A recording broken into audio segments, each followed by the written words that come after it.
please type Disco is a real cool guy in chat.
Did we fix it?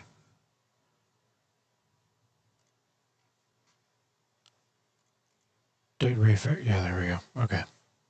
All right. So that was fucking awesome. Did we fix it?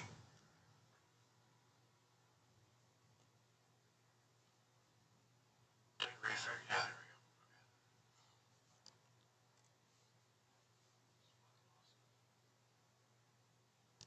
we go. All right. I think that I gotta.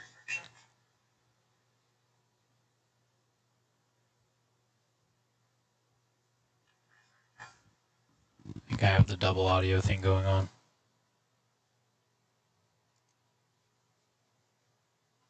All right. I think that I gotta.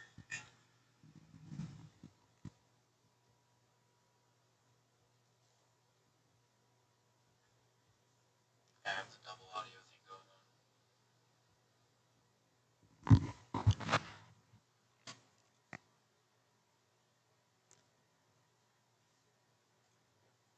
Okay. Working.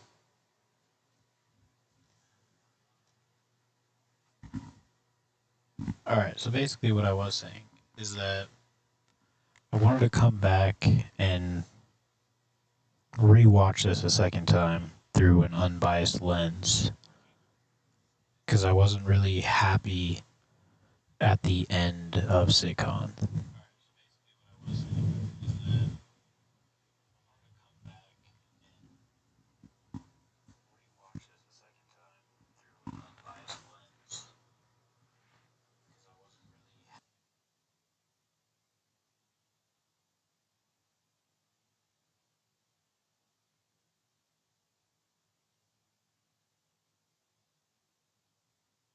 Alright, so I'm going to pass forward through a bunch of the bullshit because I didn't think that some of the stuff was pertinent. Especially like this. I see Twitch, but YouTube. So, I'll probably be silent for a little bit. Disco is a real cool guy, YouTube. Give a reflection There on you what go. I think. So, let's smash into the very first announcement. You know? 5, 4, 3, 2, 1. This year has marked a turning point in Star Citizen's history. We have finally moved past the question of whether we can build an architecture to deliver a universe with incredible detail at massive scale, seamlessly, and where thousands of people can all play together. Server meshing has been working pretty much flawlessly at scale for the past 9 months. It has brought a more populated and active verse with up to 700 players online and in the same space at once. It's greatly increased server performance and delivered a much more responsive player experience. I couldn't be prouder of the team. They delivered something no other online game does presently. There may be other games out there that claim large player counts or even the ability to mesh, but none do it at our detail, scale, and seamlessness. Of course, there will be continued improvements to server meshing and to Star Engine, but having moved past this last big technological hurdle has allowed us to finally focus on quality of life and stability improvements, something that has long been overdue. We're about to deliver our 9th patch in 10 months, with content that has brought Star Citizen storytelling into new and exciting directions. We pushed more than 24 features and more than 2,000 bug fixes. And while there is still a long way to go, the game has gotten more stable, performant, and fun as a result. We see this in player metrics. More of you play every day. The daily average users is up 45% from last year, and your play time is up 15%. So more people venture out into the verse and stay there longer than ever before. And through all that, we've told the dual stories of the Frontier Fighters Assault on Pyro and the moral compromises being made to combat the regen crisis. Now, as those stories come to a rest for the time being, it's time to look forward to the next chapter of Star Citizen, where the instability in Pyro and the callous actions of some pave the way to new adventures, new locations, and new threats. Last year, we announced our next Star System would be Nyx, home to the People's Alliance of Levski and bordering the Vandal threat. Today, we're proud to share that your adventures in Nyx begin not next year, but next month, when Star Citizen's third system comes online in Alpha 4.4. 2 new systems in 1 year. That's only possible because of the tireless work of our development teams, server meshing accelerating what's possible, the support teams behind the scenes, and most importantly, all of you.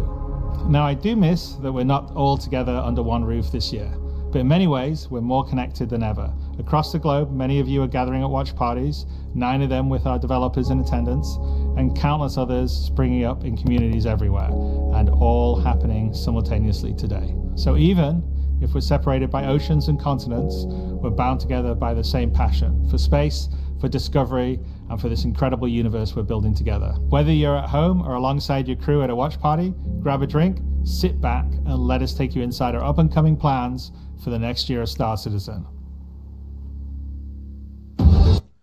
So, like, obviously, the big hype there's we get Nyx. This has been predicted for months. I talked about this when we very first got the ASDs, because the ASDs had a Vandal ship in there, you know? And then the next patch, we get the Vandal in testing, and just based on regen crisis, we get the regen tech from the Vandal. So it only makes sense that we would end up having to get to Nyx at some point where the Vandal hunters are. And this is months of speculation. Like, we're talking May, June, pretty much, when the data mines came out with this. So this wasn't like a big woohoo that we had a plan on this. Everybody kind of understood this was coming.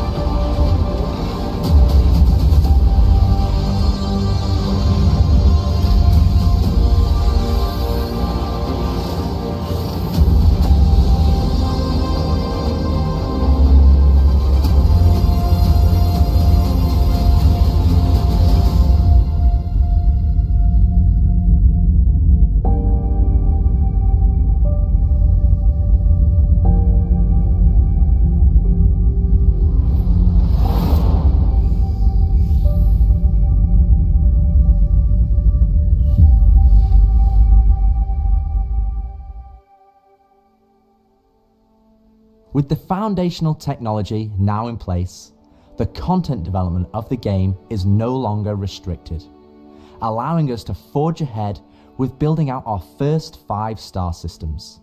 Nyx will see the much-loved Levski landing zone added back to the verse, while also bringing you one of its most iconic landmarks, the Glacian Belt.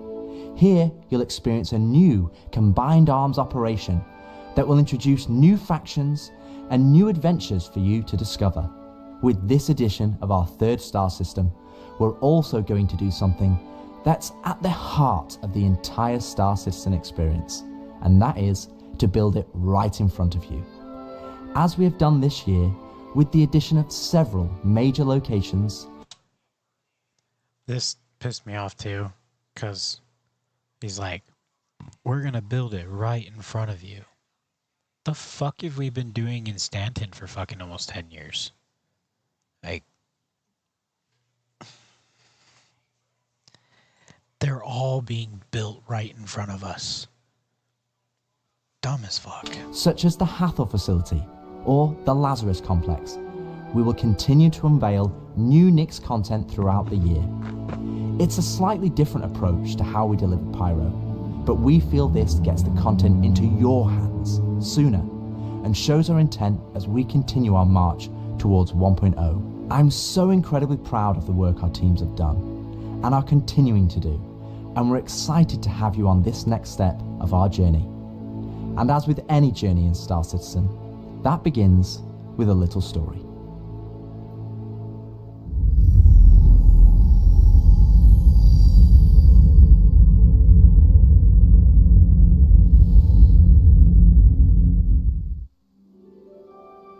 In 2025, we introduced 2 major storylines spanning multiple patches, creating a living backbone for adventure across the universe. The first was Pyro Must Burn. It connected Stanton to Pyro and introduced the Frontier Fighters, who are relentless, brutal, and determined to wipe out any threats that cross them. And with this month's release, you'll now take part in the conclusion to that storyline. The second was Science Run Amok, with the regen crisis throwing the Empire into chaos, and you all jumping in to help the various corporations respond. Through that journey, we pulled back the curtain on ASD and its shady practices, uncovering long-forgotten Onyx facilities, and met new characters like Dr. Logan Yorit and Detective Arkham Meller of the Hokro Agency. And just like the Pyro Must Burn storyline carried us into a new system, Science Run Amok is now setting the stage for Nyx, the next step in the larger story we're telling on the road to 1.0. As this new chapter of Star Citizen begins, let's hear from just a few of the team members working to bring this next era of our universe to life.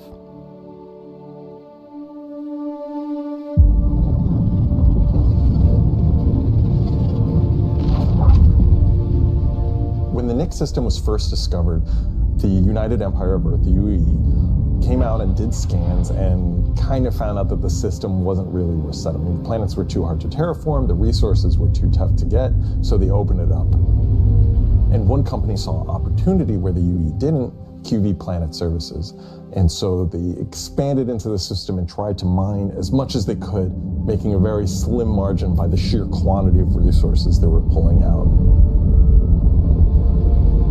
The system itself sort of ran its course from sort of a large corporate interest perspective, and then was mostly left abandoned. Now this ended up being the ideal situation for the People's Alliance, who were a group of revolutionaries who were trying to overthrow the dictatorship of the Messer regime that was going on in the Empire at the time. So they went to the Nyx system and established what became known as Levski. They wanted to make it everything that the UEE wasn't at this time. They set up what they saw as their ideal society, where everyone's voices would be heard, where everyone would be equal. But they've fallen onto hard times. So Nyx today is kind of at an interesting point in its history. Now that the UEE has kind of transformed itself into a democratic society, what is their role, what are the People's Alliance rebelling against? And they still see the Empire as being inherently unfair. They see their role as still trying to create a free and fair society. But on the other hand, they have more problems than ever, and there's new threats lurking around every corner. And they have to ask, are they prepared to handle that? Or do they need to turn to the UE for help?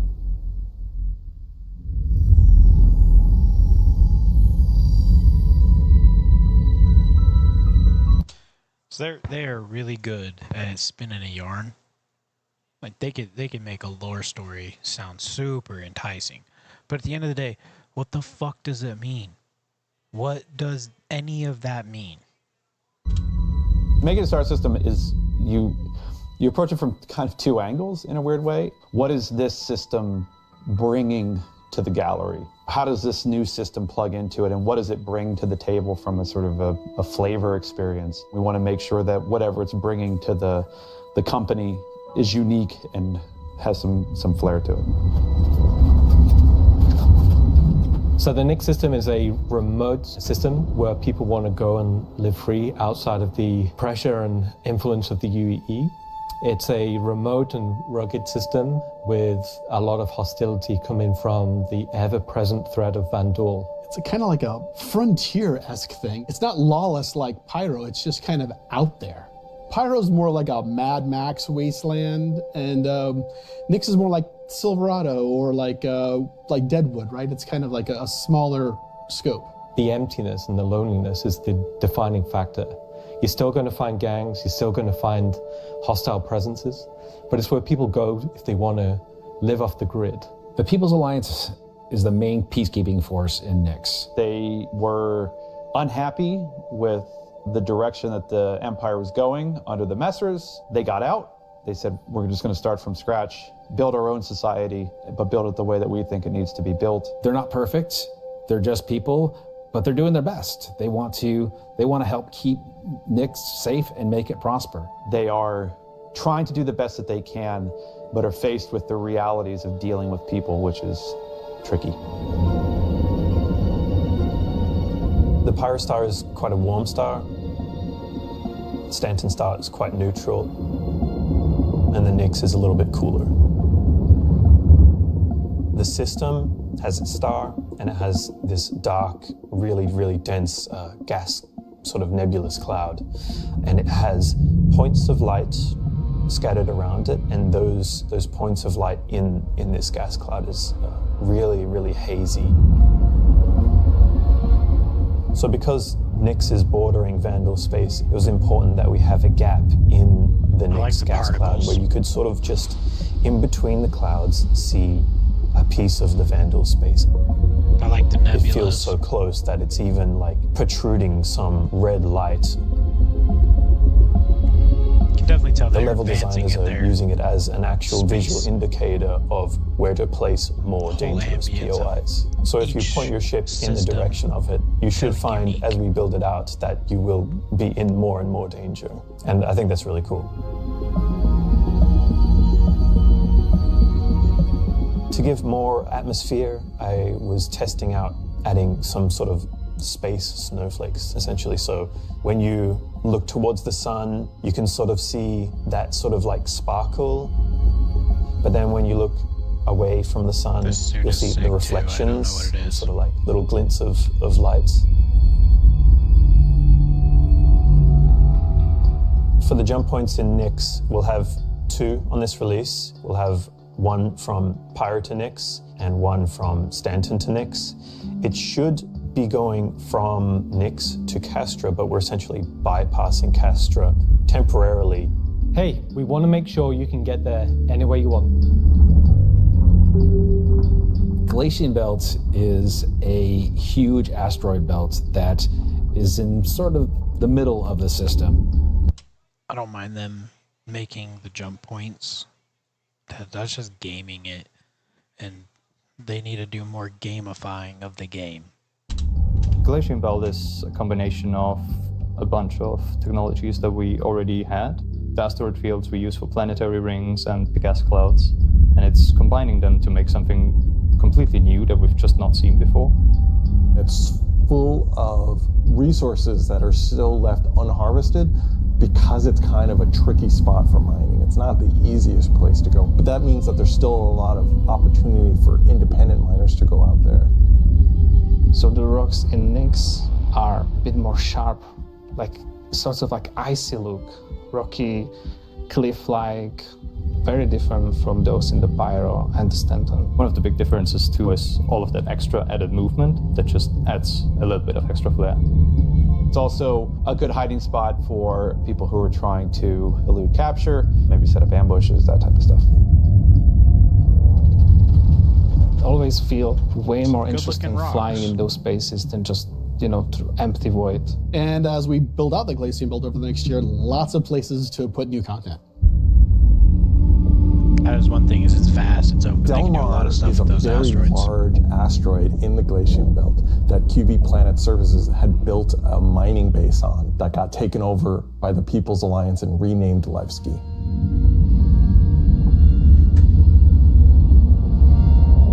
Levski is our first and biggest social outpost for Nyx. It's kind of like the place where you stop before you do your panning. So it's kind of a San Francisco before you go out to the gold rush. It's going to be the central hub for trade and hauling and all of the commerce within Nyx and also from Nyx to other systems. But it does have a CD underlayer to it. Over the years, we are sort of improving the generation method of those asteroids to culminate towards this specific point to make large, explorable location. When you fly towards the Levski, you see this huge gas ring around it. It's scattered small, mid-sized pieces of the asteroids. Well, Levski is immediately apparently unique by the fact that it's a facility clamped onto the side of an asteroid. The breathtaking views of looking into the belt instantly gives it a unique charm and flavor. As you approach, you'll initially see a very dramatic borehole that goes all the way through the asteroid. You'll also see, growing out from there and alongside Levski, there will be landing pads along what I'd call the spine. Lots of industrial pipes and transport systems to bring out the refined mining materials when it was a mining station. Before, we were using an actual planet, so we had all of the space available to place all of these structures. But now it kind of meant that we had to create an asteroid which has the appropriate size to... If we took the whole shot of the asteroid, you will see that there is an area to fly underneath. We plan on bringing in whole sea gameplay, so this is exterior cargo elevators, so as a team you will be able to load and unload cargo. There's a lot more movement on the exterior, such as the cargo train. I'm really hoping with this cargo and like all the refining and the mining and all this, it's going to bring back a good hint of piracy too, because we're going to need some of this stuff going forward. It's going around tracks. It's now going to be fully EVA-able. There will be walkways around the main landing zone to walk on using gravity plates, but you can drift off and kind of go wherever you want. They can explore fully the whole place, which is great. Sick-ass mural. Unlike the majority of anarchists living in Pyro, there are people here in Nyx that care. It's not a downtrodden or derelict, dilapidated location. It has a sense of order. But only where the People's Alliance has people living. But we've had Levski before, and we've updated it quite substantially to be more in line with the newer features that have been put in since, but also visually, and there's been a lot of quality of life fixes that we've wanted to add and bring up to like a good standard for a landing zone. Gracing the main lobby of Levski is a large statue of Anthony Tanaka, who was a child worker. And was being worked to death. All of them were. And Anthony Tanaka just had a break and just said no, and stood up against the foremen, the supervisors, the managers, the guards, and was killed for it.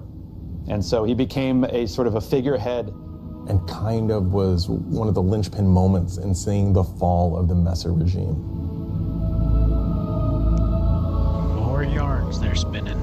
So if you take the elevator up to the top deck, you'll see the top view and the cargo area as well. So you can go through the cargo shop. You've got your normal kind of cargo needs. You'll have ability to trade and buy your tractor beam and other gear that you need. So if you were to die in the Nix system, then one of the places you might come out from is the hospital in Levski, which is called the Mercy Hospital. So Mercy Hospital is just basically, it's a local med station for all the residents of Levski, anybody traveling through the system. Again, they're trying to provide as good medical help for people as they can. When you arrive at the HAB's location, you'll be presented with a lobby, elevator bank, and then you will take that transit to the HAB room. So within that room will be pods. And that's where the original miners would have lived.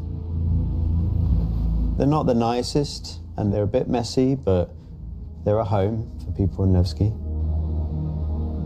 If you head down to the lower view deck, you'll go through into the Grand Barter, which is your main social and commercial area of Levski. This is where you will see market sellers selling their wares. There will be stalls, there will be kind of more embedded shops.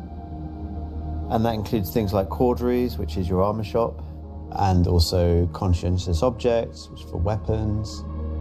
There's also one of my favorite places, Cafe Musée, which is where you can go down into some of the more rocky depths and grab yourself a drink, and you never know who you meet down there. If you explore a bit more around the Grand Barter, there's other routes around and little side passages. There's another shop that's away from that area called Teachers. Teach's Ship Shop is basically where you would go if you were looking to pick up a used ship, buy some ship parts, fix up your old ship, find some new stuff, sell some scrap. We've closed up Dumpers Depot for Levski, and everything that used to be sold there will now be sold at Teachers. Another new area, as well as the cargo shop that we've added, is the refinery deck for Levski. That's where you can take your processed goods, not just from Levski, but from the rest of the Nix system, and refine and sell those goods there. As a lot of the content in the next coming releases for Nix is going to be mining related.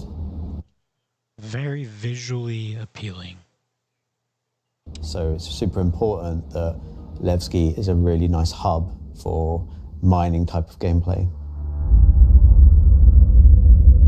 So we're really happy to bring Levski back into the game. It's been gone for quite a few years now. I think it really provided a unique environment of it's run down, but the people who live there love it and are working their hardest to make it a great place to live. This is a location that has a lot of nostalgia for you guys, and we don't want this just to be a re-release. We do want you to go, wow. It's not going to be as complete as Pyro was when it first came out, but it's going to be our first iteration, and you're going to be able to see it grow as we work on it.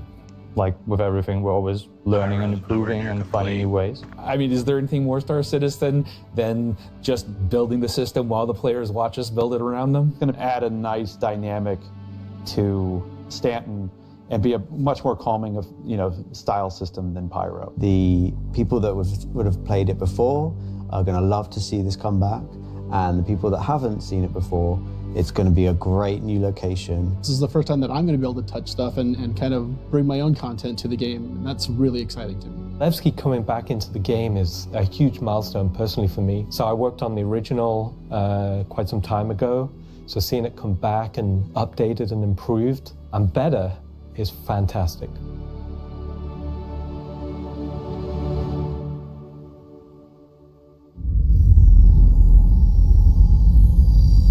I mean, it's something for sure.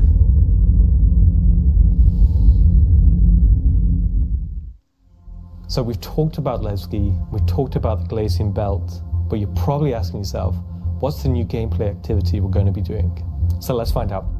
Welcome to Nyx is your first experience in a new space station in a new solar system. It's a mystery to be solved. There's things for the player to explore and look into. There's going to be some twists and turns, of course, some combat, and if you're lucky enough to survive, maybe some good rewards. This is basically a continuation of kind of our ASD storyline. So in the closing out what we had called our Science Run Amok storyline, we had revealed that ASD had been procuring sort of very black market illegal stuff in order to conduct their experiments. So this mission is basically going to be continuing on that trail. So the Navy has learned that illegal tech is being sold in the UAE, and they're hiring Intersect to investigate. Intersect Defense Solutions is the leading military defense contractor in the UAE. So the Navy contracts with them a lot for doing various kind of military operations that they don't want to handle themselves. We didn't want players to be working directly for the Navy. The Navy just doesn't call up random citizens and ask like, hey, if you're free, can you fly a helicopter? I guess as a player, when you can think about like, oh, where am I going to be doing missions that are capital ship battles or large fleet scale stuff or military operations, that's all going to come from Intersect Defense Solutions. Intersect have discovered the source of the illegal tech is in the Nyx system and an old abandoned QV Planet Services logistics station that's come back online. So they want the players to figure out what's going on. So when you come out of Quantum and you start your approach vector to the objective, you'll be weaving through asteroids, going through the Glacian Belt, and slowly the station will reveal itself. Now this is an old QV logistics station. It's pretty beat up, it's pretty derelict, but there's some points of interest. This space station looks a lot like Ruin Station, but it also looks a ton like the player-made space stations that they teased That to you'll CitCons spot as you back. go through. So the station itself shares design cues from old Pan Am stations found in Pyro. This architectural design found its way over to the Nyx system as the system was being established. But you'll also see this some shot right here additional looks design a ton cues that like it. QV planetary services were adding, so it's a nice transition architectural point. It's fairly skeletal in design. You'll see logistics yards and cargo yards, but also facilities pinned inside the asteroid, creating this network of facilities. You'll notice there's a Polaris near the main hub. It's not a normal Polaris. It's damaged, it's broken. It's not a standard corporate Polaris. So at this point, you should be asking yourself, who does this belong to? Away from the Polaris, you'll see struts leading to asteroid bases. Now these asteroid bases are locked, so you don't know exactly what's inside just yet. But all of this comes together to form the playground for the mission to take place. So not only is this facility unabandoned, but it's also under attack from a surprising but familiar foe. That's frickin' aliens!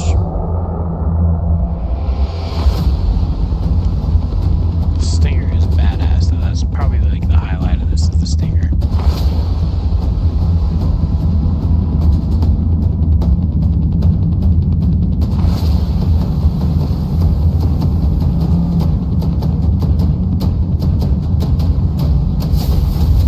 For the first time in the PU, the Vandal.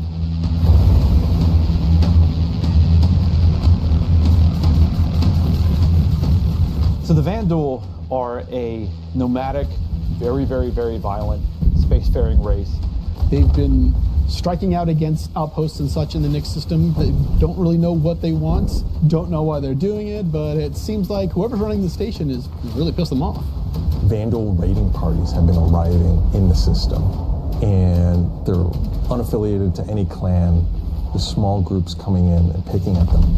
But as time goes on, those raids are getting bigger and more frequent. They'll be the scythes that you're familiar with, glaives and blades that we all know and hate, and a new craft for the PU, the Vandal Stinger.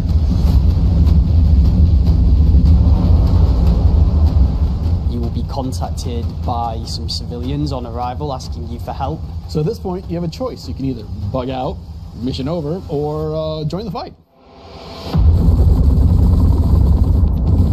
This will be the first time since the PU launched that you'll be able to fight against Vanduul aggressor ships. This fight will be intense. The player should be able to deal with them, but they will have to be prepared and they'll have to come back in to fight off this initial wave, and that won't be the end of it. After you fight off the Vanduul ships, the mysterious inhabitants of the station invite you to come on board. Which Intersect sort of will encourage you to do because it'll help further their investigation against what's happening here, why these QB stations have come back online. You dock your ship, you board the station, and it turns out the inhabitants here have a real surprise for you.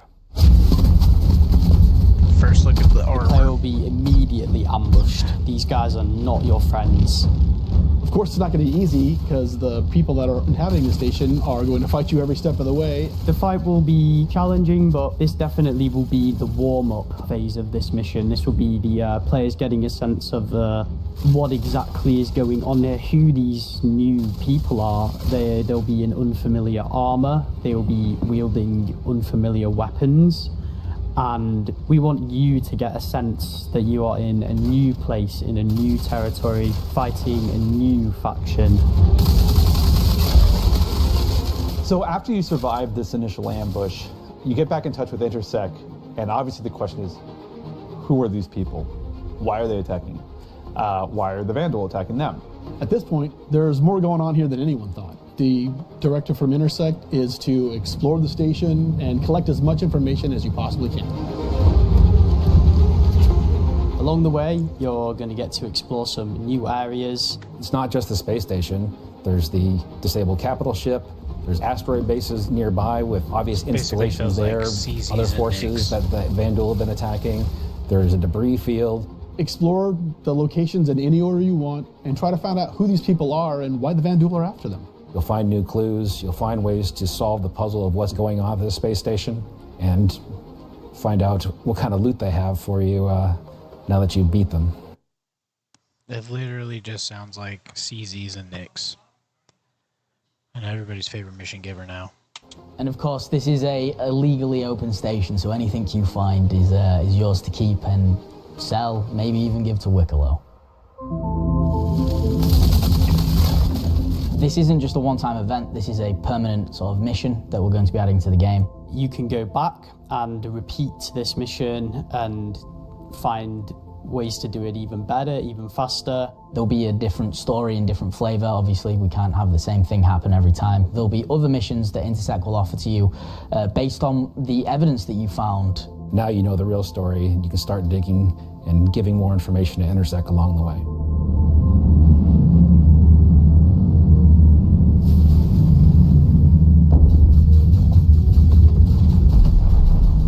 I'm super excited to finally see the Vanduul in the PU. I'm excited to bring cool Vanduul ship combat to SC. Players in the PU will now get a face down these awesome ships and get a taste of like we already have it in Arena Commander where you get to fight the Vanduul swarm, and being able to do that in the PU is going to be, I think, a heck of a lot of fun. I just want to see them. So this Not marks just a their great ships. milestone for us for not only pushing hard and adding great content this year, we're also being able to introduce the next star system and introducing the next landscape to tell new stories and add new gameplay beats into the ever-expanding universe. So we'll leave 4.4 there. If you're at one of the watch parties, please raise a toast to the great work that all the teams have been doing this year. And I'll be right back in just a few minutes to look ahead at some of the things coming in 2026. Hello, everyone. I'll skip past this because this is just junk. Well, I really do want to touch on this in like its own separate video because so many people talk shit about the work environment that's created, and Jared hits it right on the fucking nose. Like, hell yeah, devs do deserve this shit. There's no reason why they wouldn't.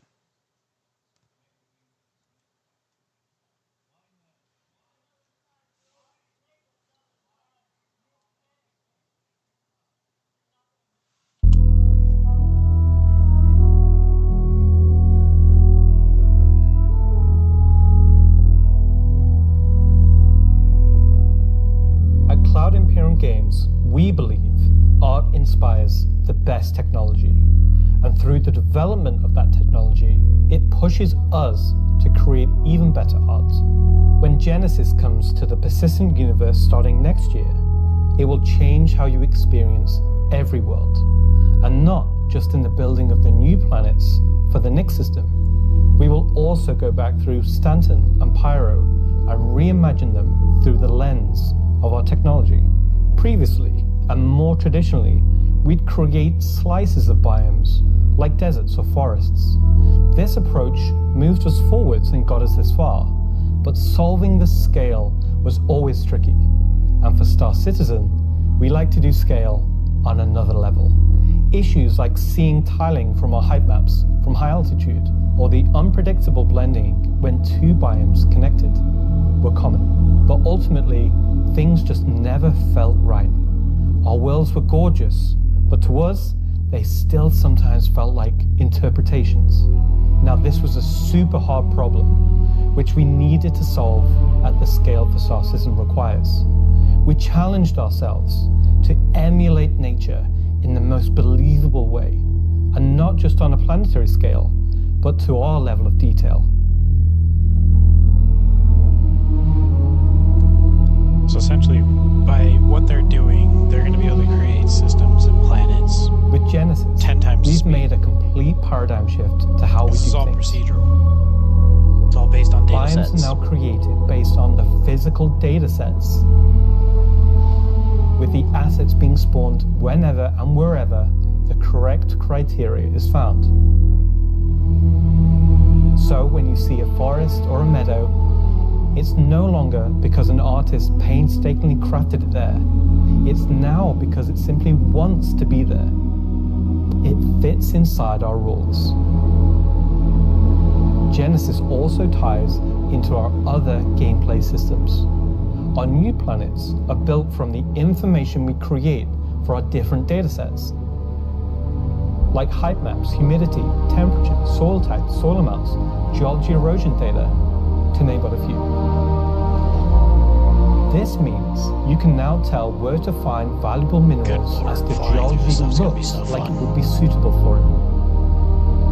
Where scree piles exist below sheer cliff faces, and where rocks have broken off over time due to erosion. Of course, these new tools still give us the ability to direct the look and feel we want. Having the attention the to detail spawn in the on us tallest is going to mountain be so and the fun. smallest flower is still our core DNA. With Genesis, we can just like now the flood. keep that detail-orientated mindset as we focus on the quality, and it provides the quantity. Genesis provides our planets with the ultimate sense of exploration and adventure, discovery in the purest emotional form. We want you to find that perfect place, with the planets providing an abundant resource to harvest. This is a major part of what exploration is for us. We want that feeling of finding a corner of the universe that you'll fall in love with, and where you want to settle down and build your home. Now I'm going to hand you over to Will to go deeper into what we have built that allows Genesis to realize our vision. As a reminder, some of the visuals you'll see will evolve and change as we continue our technological development and hone in on the final look for Nyx. Thanks, Ian. So, in case it's not already clear, Genesis is our name for a group of technologies that are improving our ability to build worlds, refining those that we've already created, and ultimately expanding our persistent universe to the scale and quality that we all expect. I work on planet tech, so let's talk about how that's continued to evolve since our presentation last year. And instead of just highlighting some really cool biomes that we can create, let's go ahead and show how all this work applies to the upcoming planets. He's trying of so hard Nyx. to keep his fucking eyes open. So there are 3 planets in Nyx. Nyx 3 is a gas giant, and I think it's blue. It's not going to surface. I don't really know. Nyx 2 is a yellow, toxic. It's got like this high pressure atmosphere, and it's like a very volatile planet with high risk reward gameplay. It's going to have some really interesting biomes for you to discover, but for now, just know it's going to be dangerous, because today we're going to focus on what we consider to be the hero planet of this system.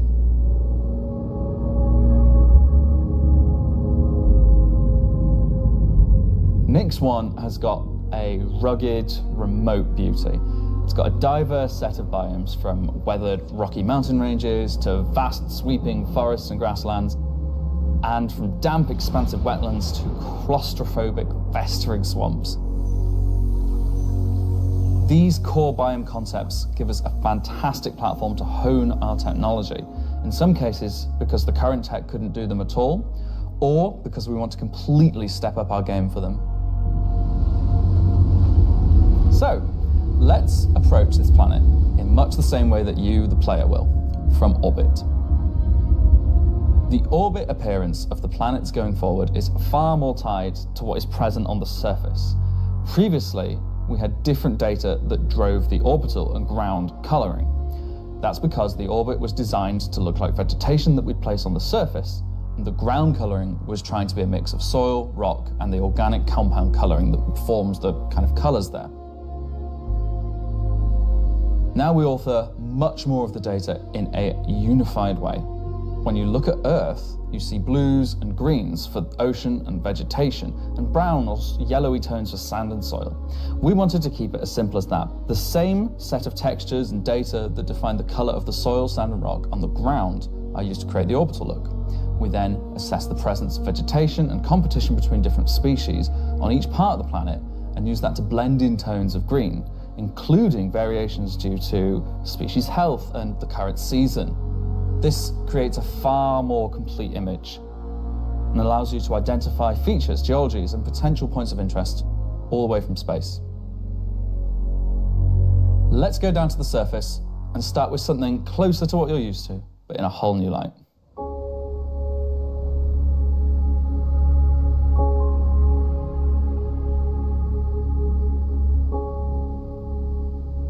When we approached the surface of the planet, we wanted to start by focusing on just the soil and rock. One of the things that was missing from our terrain previously was simply feature complexity. Looking at our contemporaries, we lacked detail at the ground scale. To combat this, we've added a new layer of data. That layer is called the medium tiles. I can't see any of the difference here.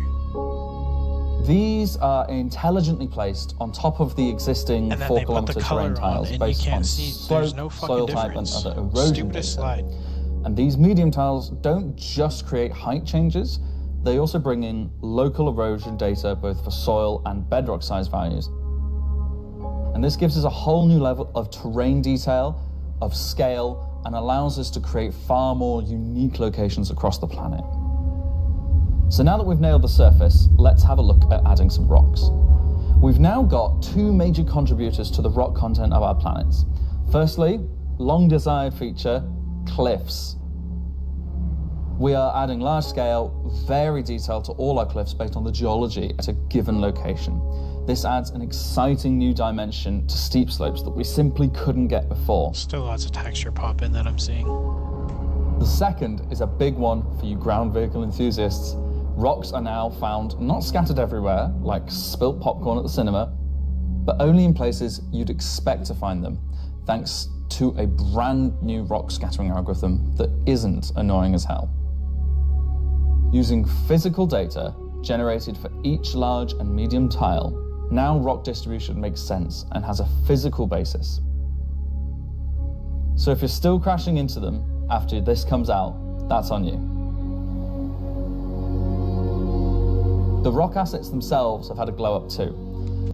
Another thing that's really odd is they're like, we went to Nyx and no planets were worth terraforming.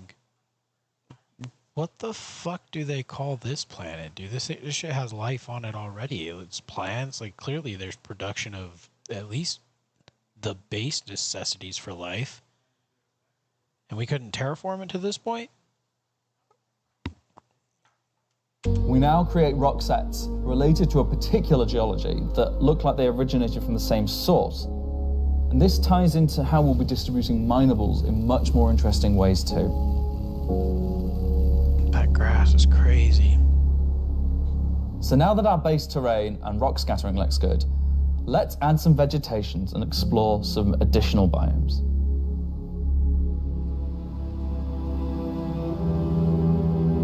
Nyx 1's forests and grasslands are full of trees, various grass species, rock formations, and they're found in all sorts of elevations like mountain valleys, open plains, and dense meadows. And when we start to add a bit of fresh water, they begin transitioning into more wetland type biomes. And while forests are super cool, let's focus on the grasslands and wetlands today. So, how are we making these look so great? Obviously, we've had grass before, but never meadows of it, because until now, we haven't been able to spawn grass in large enough quantities or effectively represented at distance. So we're stepping up our game in terms of spawning, shaping, and shading grass. With Genesis, we now leverage GPU spawning to create vast quantities of assets across all biomes, whether it be dense meadows or more complex collections of ground cover like you can see in these wetlands. We are also able to fit our grass tiles to the ground by conforming them to the unique terrain underneath. Now we can finally cover complex terrain shapes with grass and ground cover assets, and as a result they are now gravity aligned, meaning each blade is oriented as you'd expect and not sticking out like before.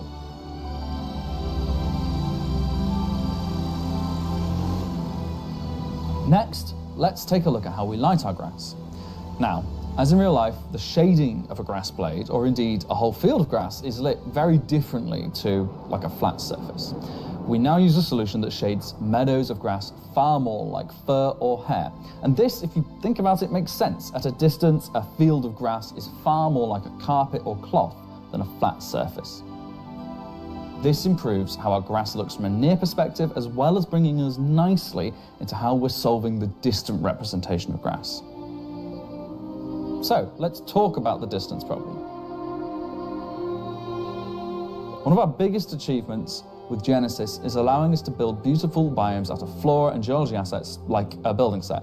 Can I say Lego? No. Too late.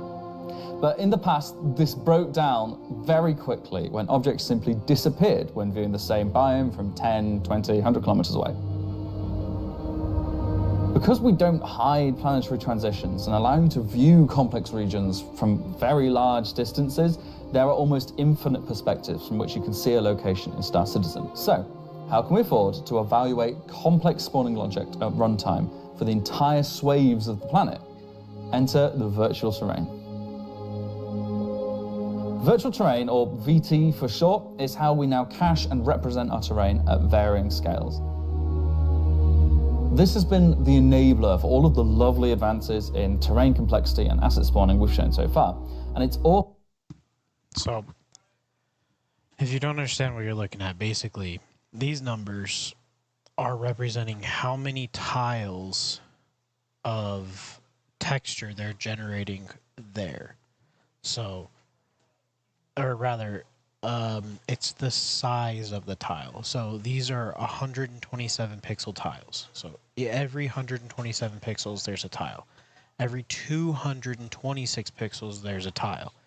So this is a larger tile. These will be a bunch of smaller tiles.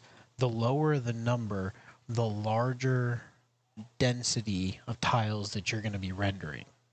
The higher the number, the less density.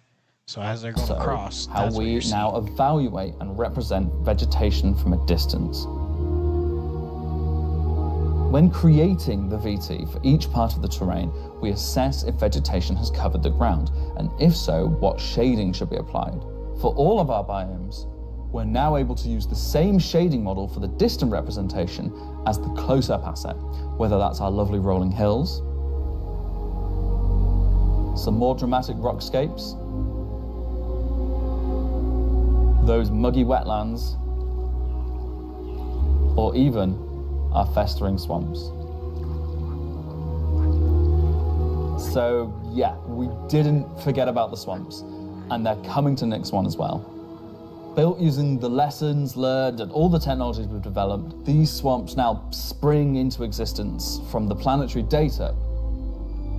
This biome combines all of the elements from the other biomes we've shown you today, from water interaction, denser spawning, unique ground coverage, and I think it creates something really unique. Your Mandy living grounds.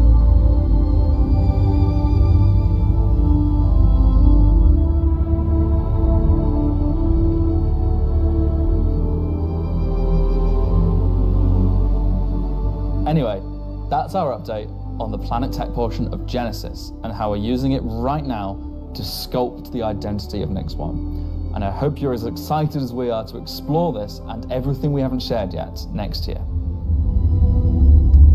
Hopefully bring those cliff faces to stand. As you can see, Genesis Microtech is now inspiring Marston. everyone here to create planets of the quality and believability we've always strived for. A meeting of technology and art that I truly believe will set our worlds apart from anything we've done before. And with that said, let's move on to a little travel between systems, literally.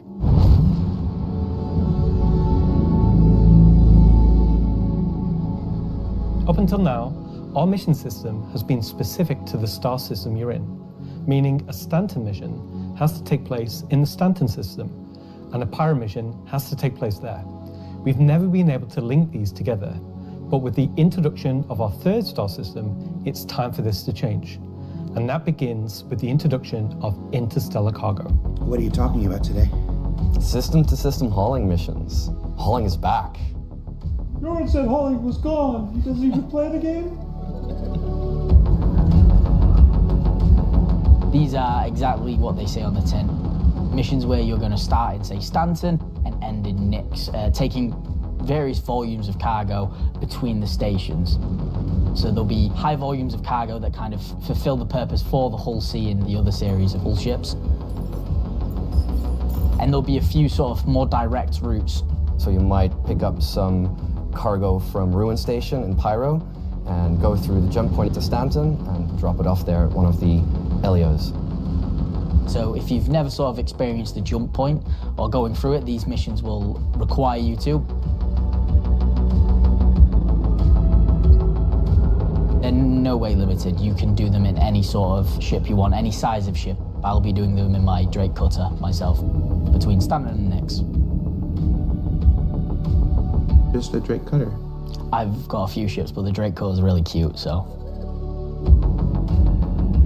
One thing that we're looking to add with these interstellar missions is scripted combat encounters where you can be attacked by NPC ships. Maybe the mission giver has tipped off some pirates who are looking to get a hold of that cargo, as well as express missions, which means the deadline timers that you're used to in the regular hauling missions might get really tight and you've got to learn to be very fast.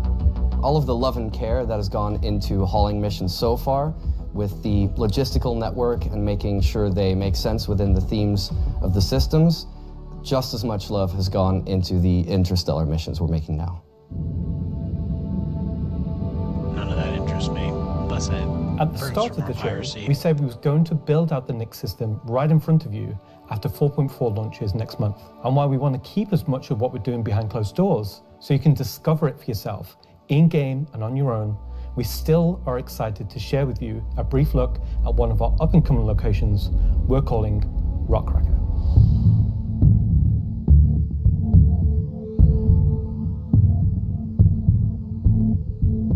Okay, so Rockcracker, Jared, is our internal name. Rockcracker is where you have to crack a rock. It's a big rock. You want more? So way out into the Keegar Belt, you'll find these old QV breaker stations. First time I heard him say that, I thought he said Kegel Belt. I laughed my ass off. These were originally industrial facilities breaking apart large asteroids and mining them down. But since they've been mothballed and been left abandoned, So you're going to have to find your way inside and thinking about how do we bring this facility back to life. It's not just about flipping a switch. As you bring these stations back to life, you'll be lighting the beacon and calling attention to these long forgotten places. One of the main features is the laser head, which will require certain things to get working. It's up to you and your friends to find how to get in. There'll be a variety of options. Whether you're discovering the bowels of the station and mining your way through long forgotten tunnels, or you're going through the main laser entrance. Now, as you're traversing through the facility, you'll find the old engine room. Now, there may be ways to bring the facility back to life, kickstart the engines, and bring power to different parts of the facility. Maybe eventually bring in the laser. So, we saw CZs in Nyx. Now we're seeing Hathor in Nyx, basically. Same fucking thing, just reskinned. Which is great because it shows that those mission systems work. But again, we're not getting anything new. We're just getting reskins of things that we already have that don't work very well. Back online and cracking some rocks. The secondary gameplay loop is FPS combat. You're not there by yourself. There may be squatters and outlaws in these stations trying to stop you from what you want to do.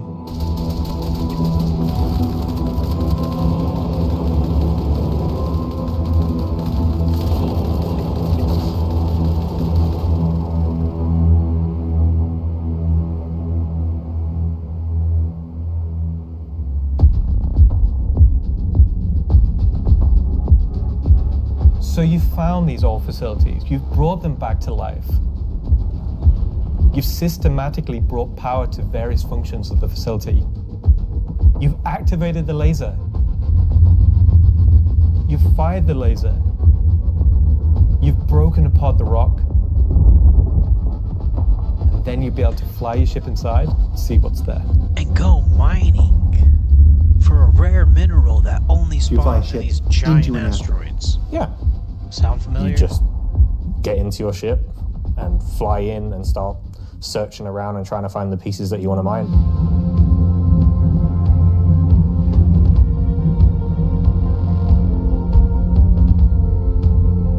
I'm really excited about Rock Hacker because it's a sandbox activity.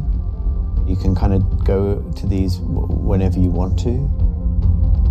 This content is for players who enjoy mining, who enjoy exploration, investigation, and don't mind a little bit of FPS content while they're there.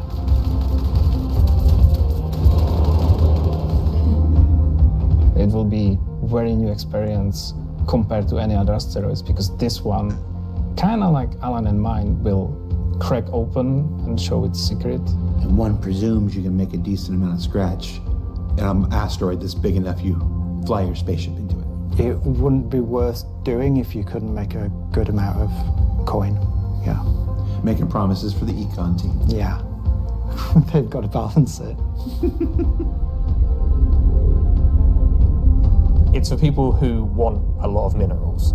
When crafting comes in, when all the other mechanics and features that we want in the game for 1.0 come in, it will be a place where like an organization or a group of like 5-6 people could come and just get a monumental amount of minerals. So that's a look at some of what's coming over the next 12 months. In addition to what we've shown, there'll be new mission packs tailored to the People's Alliance and their struggles. There'll be events that invest you into the evolving storyline of all 3 systems we'll have in the game. And of course, when we begin populating these with new planets, there'll be a whole host of ground-based POIs, settlements and structures inhabited by those trying to make their way in the verse. And all of this in service of building star systems that complement the massive corporate yard of Stanton, the lawless ganking of Pyro, and now the new frontier of discovery for the Nix system. Should I say ganking? You already did.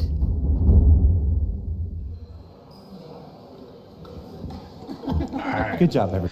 So that was a perfect point for us to pause, take a piss, get a drink. Small break, intermission.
Okay, as we proceed to give you what you need. I think I figured out the double audio. Thank God. That was actually really starting to piss me off. Okay. So yeah, a whole lot to take in there. Skip this Interstellar hauling is the beginning of a massive expansion to the mission system that'll let us connect these 3-star systems like never before. What else we got? Rockcracker. Rockcracker is just one of the next operations that'll be coming to the Nix system in the first half of next year, where you're gonna fly into an asteroid and do that thing that miners love more than anything else. Complain about PvPers getting in their way. No, I'm being told it's mining. It's mining. And of course, one of the most anticipated features coming to Star Citizen, Genesis, and what that means for the planets of Star Citizen, including the ones already in there. So let's talk to Will Hain and find out more. And I'm just remembering that Will Hain is in France at the watch party. Okay, France. Ask Slarty Bartfast over there how they're going to use Genesis to update the planets and moons of Stanton and get back to me, all right? And see if we can get some fjords. What else we got?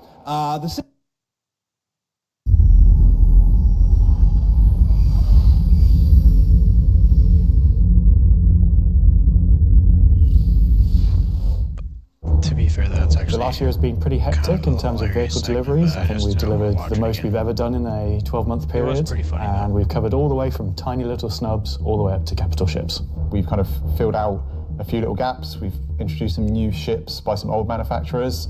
We had the Polaris come out, and obviously people have enjoyed playing with that. We snuck the Idris in without none of you expecting it for a while, and it's been a busy year. It's nice to start revisit some of the older catalogue and some of the bigger ships again. I think my favourite ship from the last year is a tie between the Wolf and the Golem. Favourite ship in the last year? Probably the Wolf. I feel like it's the obvious one. I'm trying to think of something else, but I really like the Wolf. Everyone's mentioning the Wolf. The Wolf's everyone's favourite. The Wolf, obviously, a return of Kruger, a completely new aesthetic to the game. The Wolf was, it was kind of everything we set it out to be, and it revived an old manufacturer. We've not seen anything from a while, so yeah, I'm going to say the Wolf. The Golem, I think, is just an incredibly well-formed ship in such a small package. It really just shows off that Drake aesthetic, giving you the absolute bare minimum needed to perform a role. I honestly do really like the Zeus. I think it came out really well. It's kind of hard to pin down a favourite, to be honest, because we've released, a lot of really cool ships. Next year, we've got some super exciting ships coming up.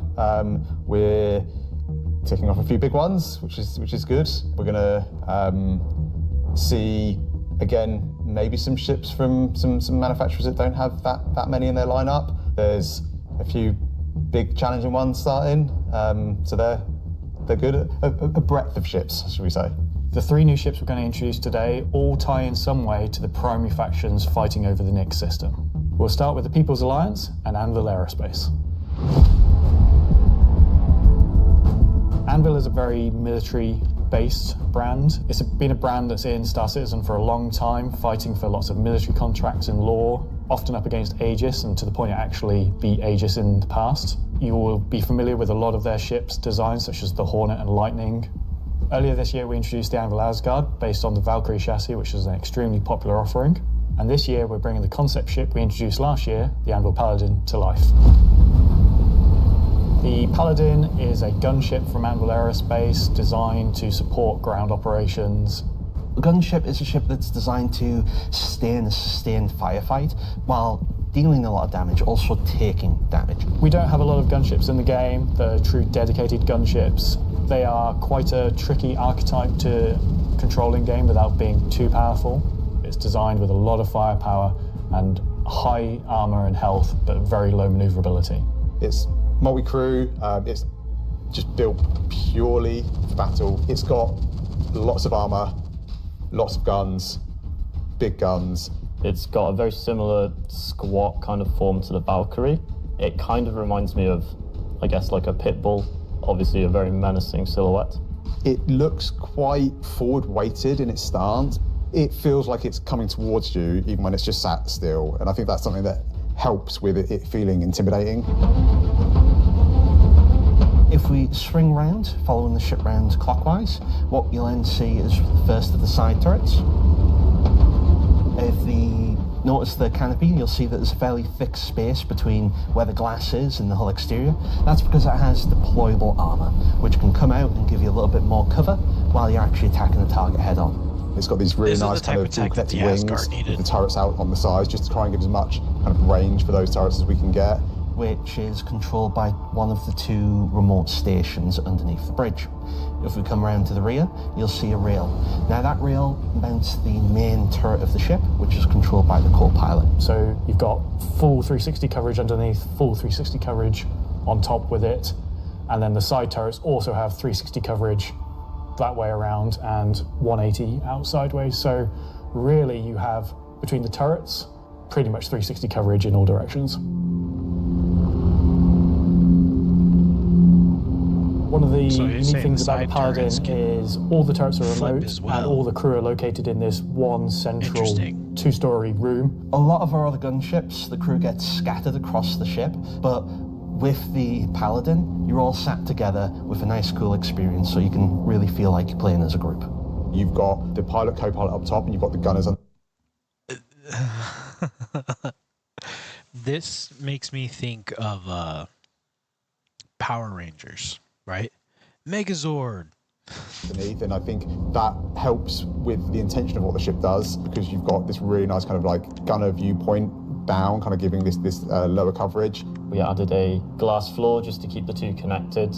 I think that really helps with the feeling that you're all working together and communicating. That said, if you don't have the ability to fully crew a Paladin, you can still fly it and engage in combat solo.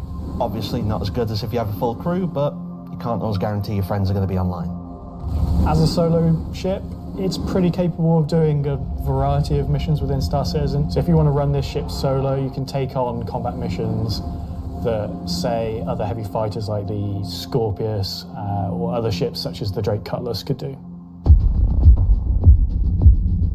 That entry's fucking Coming aboard the Paladin, you enter into this sort of armory ready room area. You have a variety of suit lockers and weapon racks in this room. Everything's very militaristic, stripped back, simple. It's a very functional space, but you'll find everything you need in there. One of the improvements from the original concept is we've added a small dedicated cargo bay area, allowing you to store actual SCU crates. Forward of that is the route to the lower gunners, and then upstairs you have the bridge area, and then off that central area you have the dual living quarters, one on the left, one on the right, and then at the rear you have the main sort of engineering area where the majority of the components are.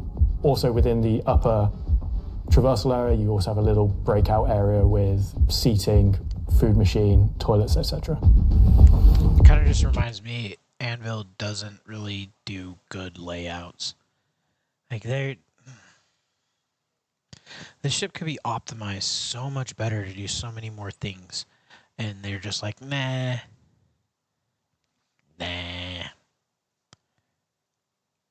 I think it's a $350.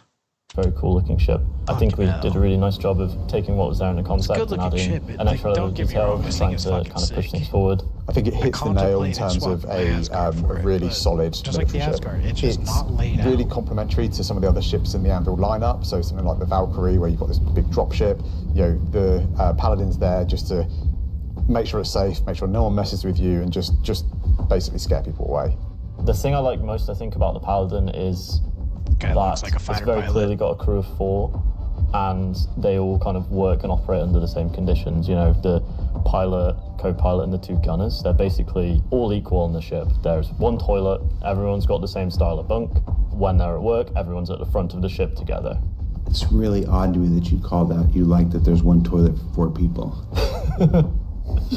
Well, you know, it's you all work together. You're all equal at work. You're Toilet seat never gets cold. Toilet seat never gets cold. Yeah. So that's the Anvil Paladin. Whilst originally a military-built craft, it's the perfect ship for folks on the frontier trying to defend against threats. Now, talking of threats, let's move to our next ship, a replica from Hesperia. Hesperia are a high-end manufacturer. They specialise in recreating exotic and particularly alien spacecraft. Effectively what they're doing is they're remanufacturing them, making them a little bit more suitable for kind of human flight. And the latest offering from Asperia is the Vandal Stinger. The Vandal are big, scary space aliens. They're like 7 foot tall, evil war race that sort of take over, steal technology, absorb it, fuse it all together into their own needs. They are the relatively nasty aliens that you sometimes hear about and haven't seen much of yet. They also make really cool spaceships. The Stinger as a Vandal heavy fighter was reserved for their higher tier sort of ace pilots or high-ranking members within their clans. It's like a pearlescent bronze, iridescent bronze, whatever. The Stinger is a competitor to something like the FA or I guess the Scorpius. It packs a lot of firepower in quite a large frame, so it's a very, very tanky spacecraft. The firepower is almost unrivaled in terms of just both the number and the size of them. So it's there for players who don't want agility. They don't want to be in and out quickly. They want to be there brawling with big guns and taking all the hits. One thing Asperia has done differently with the Stinger is they have done away with the majority of the bespoke weapons. They heard everyone's complaints about the glaive and blade and have stripped off the original Vandal weapons to allow customization for standard human weapons. With the exception of the single size 5 gun. Because it was too well integrated into the hull, even for Asperia to remove. All the additional weapons are generic mounts, so they can be swapped with any of the existing lineup that we have in the game.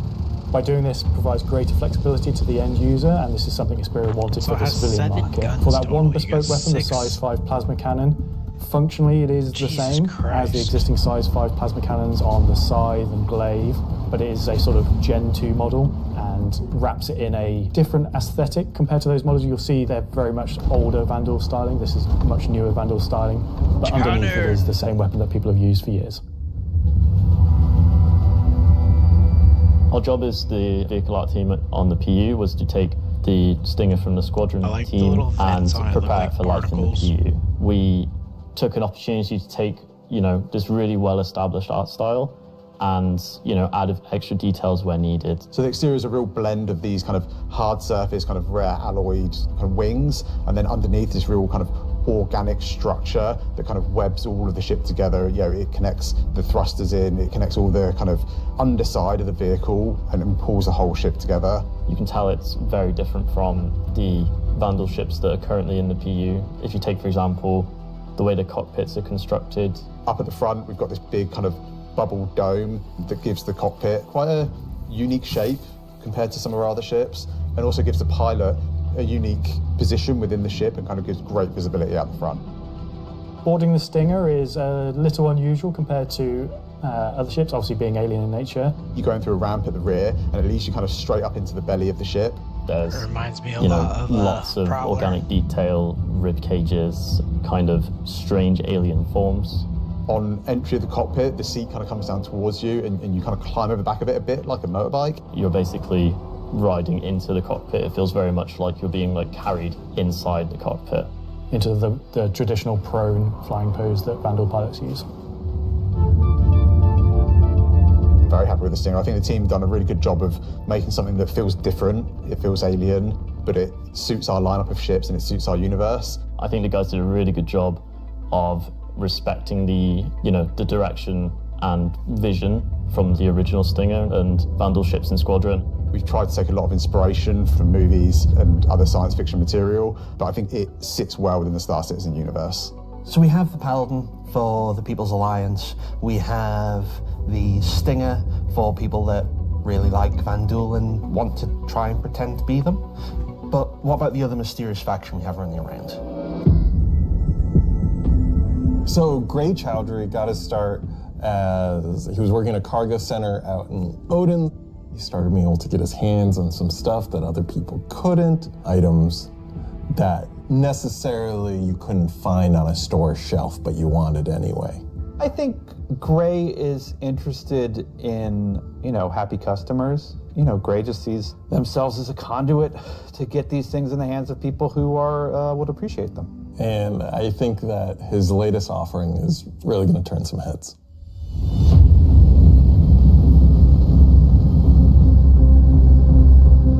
So the Shiv, We don't really know what it is, to be fair. It's what happens when someone who is a genius at aeronautics and ship assembly is given free rein to do whatever they want. It's the best of whatever they can find lying around, put together to make something truly unique, wonderful, arguably beautiful, and just released out into the universe to see what happens. At first glance at the exterior of the Shiv, I think most people will probably recognize there is more than a fair proportion of a Cutlass visible there, but it's had quite a few changes to it. As you look a little bit closer, you'll start to pick out elements from other ships. You've got, main thrusters that are from the Valkyrie. Even the bits that are obviously a Cutlass have had panels welded on, panels removed. The top turret, which is now remote, is just this hodgepodge amalgamation with multiple other ships' turrets. And then the changes continue onto the inside where, again, it sort of feels Cutlass-like, but then you'll find there's bits of Crusader ships just integrated into the wall instead of what was there originally.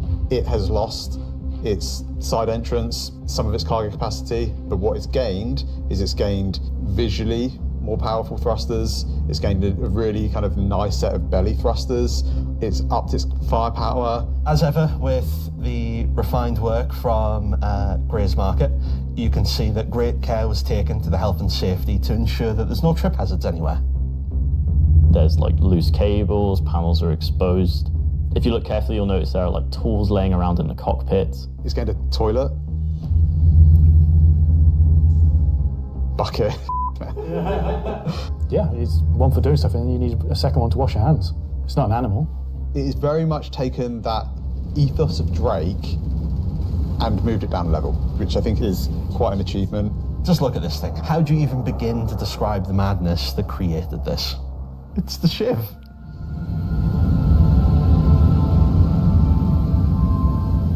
This is something new and different for Star Citizen. Exactly. Where did it come from? It's very cool. The fact that they want to keep this, I can't tell you. I don't want to tell you. I don't know what this is about, but it's got something to do with the story narrative that's going to be coming out. And so they're not going to talk about it. But also, I think it's a jab towards the gray market community. They're trying to say, we're coming down on this shit, just like they do with everything else, because that's what Star Citizen does.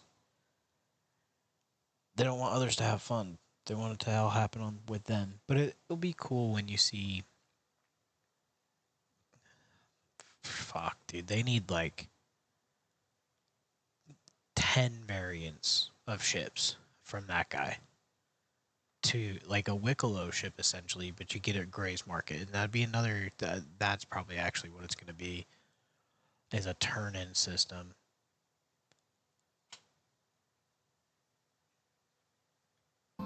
I'm not going to answer that. Just nothing. Just no comment. Gray goes to places and talks to people. I mean, there are just many ways to find these things that, are they legitimate, manufacturers? No. Are they operating on the right side of the law? Maybe not, but, money's money. Does Gray have a motto, an ethos to live by?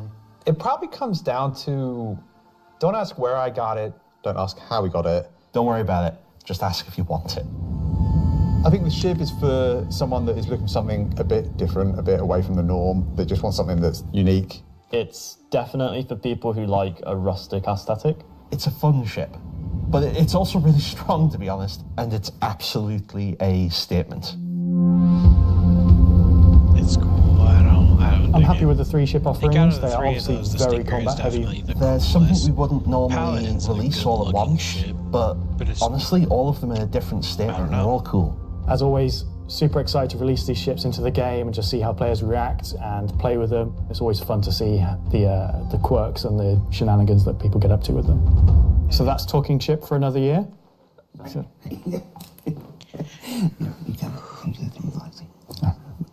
Fuck. Tired. Oh, God. So I've just been informed that we have to do a bit of a timeshare agreement this year. So we have to throw it over to Alexi for Talking Weapons, which is an extremely original name.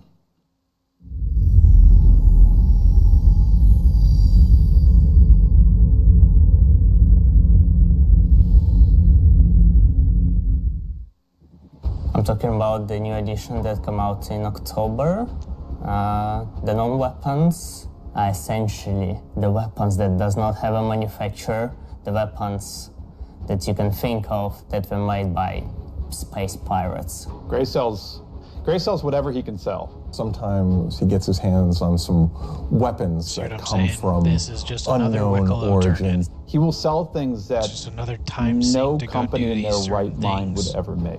These are the most kind of like scrappy and taped together and the most kind of like pyro-ish weapons that you can think of. Right now we're releasing 3 new weapons. Rocket launcher, the LMG, and the long-awaited Space AK. I think this is the one that not only is the most in demand, but I've been politely badgered about the most. It's a fun rifle that basically fires energy and ballistic in sequence. So your first shot will be your ballistic, your second shot will be the energy. You'll see on the top of the art, there is a bolt that cycles the rounds, and that goes off with the ballistic shot, but it does not go off with the energy shot. And that is just like a really fun way of making a weapon work in kind of like a scrappy, glued together kind of aesthetic. The LMG, this thing is a really fun, slow-firing, hard-hitting beast. It will bring the 50 cal, and the only other weapons that have this right now in the verse are the Baron Sniper Rifle and the Coda. Honestly, if you even get hit by one, you just instant tier 1 injury, back to medical. Are you even trying anymore? You know what? We made all these really complicated, fancy guns, and some people just want, I want a slow-firing rifle. Give me a scrap-together box that fires the biggest thing you can possibly find. We don't have a rocket launcher of this caliber. It will be 3 grenades straight together that you pull into the tube and fire towards your enemies. The cool part about it will have an arming distance, so you will not be able to just point it towards an enemy. It's also going to have a lot of spread. So essentially, you're going to have to get very close with your launcher to be able to blow up ships with a single payload in it. You can't actually aim with the apparatus, because you've got the tube on your shoulder, and you try to aim it, you'd have to physically put the tube in your head.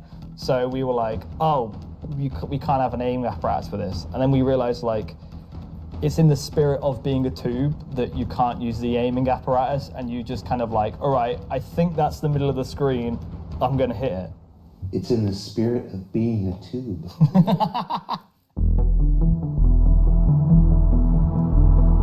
Are we going to talk about binoculars? Showcase night Binoculars vision are really cool. in this. We don't have anything like this in the verse, and where I feel like they think it will be really convenient to use something that's dedicated to look for the things, especially far away, instead of using your sniper scope, for example. Will the binoculars have glint?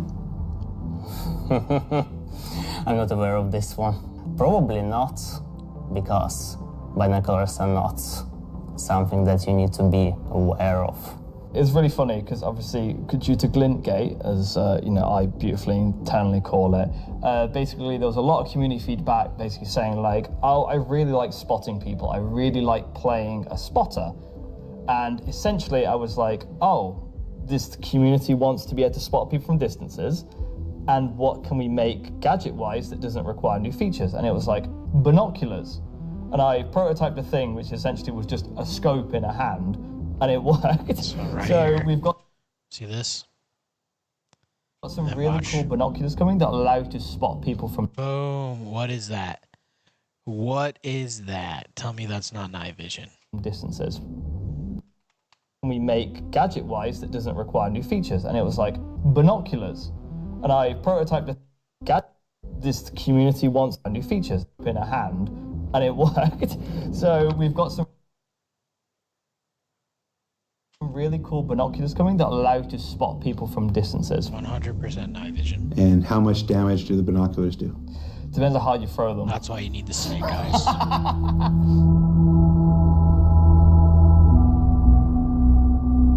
Thanks, Alexei and Zach. That's the end of this segment for this year. So that's talking ship and weapons, unless anyone else is going to come and tell me something else. It's been an exciting year, and I think the next year of ships is going to be even more exciting and expansive than this year. Expansive. There's a lot of fucking ships we got, so it's like, are you sure? That bar is so sick, dude. Working there every day would be dope as fuck. That is an eclectic bunch of combat ships for the verse, and they're all available right now up on the robertsspaceindustries.com store. Also, any minute now, there's going to be a PTU drop that includes all three, so you can fly them now ahead of their release next week when Alpha... Pop ahead. I'm not really interested in watching that again.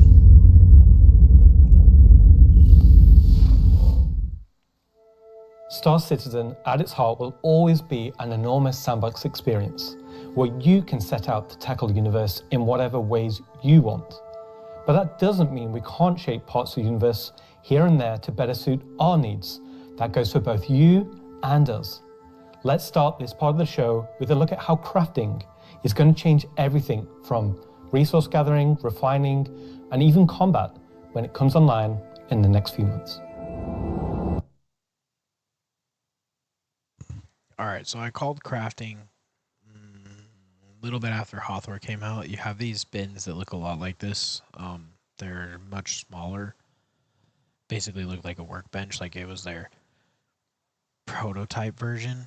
But then as soon as you got the ASDs, and the ASDs had that spit out center for the multi-tool and for the, you know, the attachments, and even it would give you med pens and stuff like that. That's just a small version of this. That's all it is. And I said that's crafting. Like they're sneaking crafting in front of us and having us guinea pig the dispenser aspect of it. And so that way, you know, like hit these points, it should dispense. Make sure that the dispense works, it doesn't jam up, doesn't fuck up. They obviously had it fuck up the first little bit, but then it got pretty good and it works decently now. That's tier 0 crafting. What this is going to be T1 crafting, because it's actually going to require materials to be put in. So it's kind of nice because we're not getting just a base bullshit line, but also, how far along is this? Because what they show is pretty decent. Like in engine, working. So, you know, maybe Q2 2026, maybe? Optimistic? First version of crafting is going to be quite small in scale. We're going to use it as a kind of a concentrated effort to allow the players to experience the initial UI, the flow of gathering materials of different quality, and using those to craft items which are better than what they have currently in the game. The first version is going to be primarily FPS items that you can craft, weapons and armor. For Star Citizen, crafting is our primary progression mechanic. See, that's the workbench that I was talking about. It's a small little workbench. Citizen isn't your standard MMO. We don't have levels. We have ships, we have gear, we have things that you create in the world, you perfect, you research, you improve, and those items, those ships, those vehicles, the armor and weapons, that's how you progress in Star Citizen. Crafting isn't just a progression mechanic for creating new items, it's also a fundamental change to how we handle resources in the game. The materials that you collect, how you refine them, quality matters. Crafting the weapons, you'll be able to have some quality materials to influence the item stats on those weapons. It'll be somewhat random, potentially weighted on the location of the material. Some will have a higher chance of higher quality. And once you take those materials to your crafting bench, the fabricator, you can use them to craft, and the different attributes will be increased based on the quality of the materials you use. It's not just iron ore anymore, it's iron ore of the quality that you know will get you the stats for the item that you desire. And it's not just mining, it's essentially every resource we can get our hands on. To support this, we also need major changes to inventory so that all of these new resources that you're collecting, you can see what you have.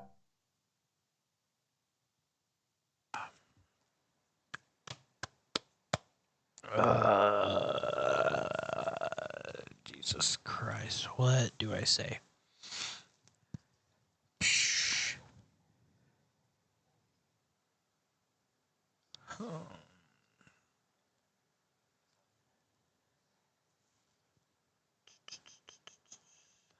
I don't hate this.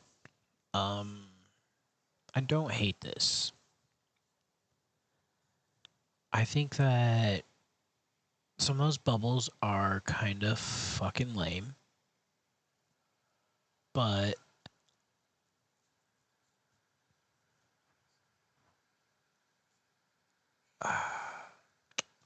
I can see what they're going for.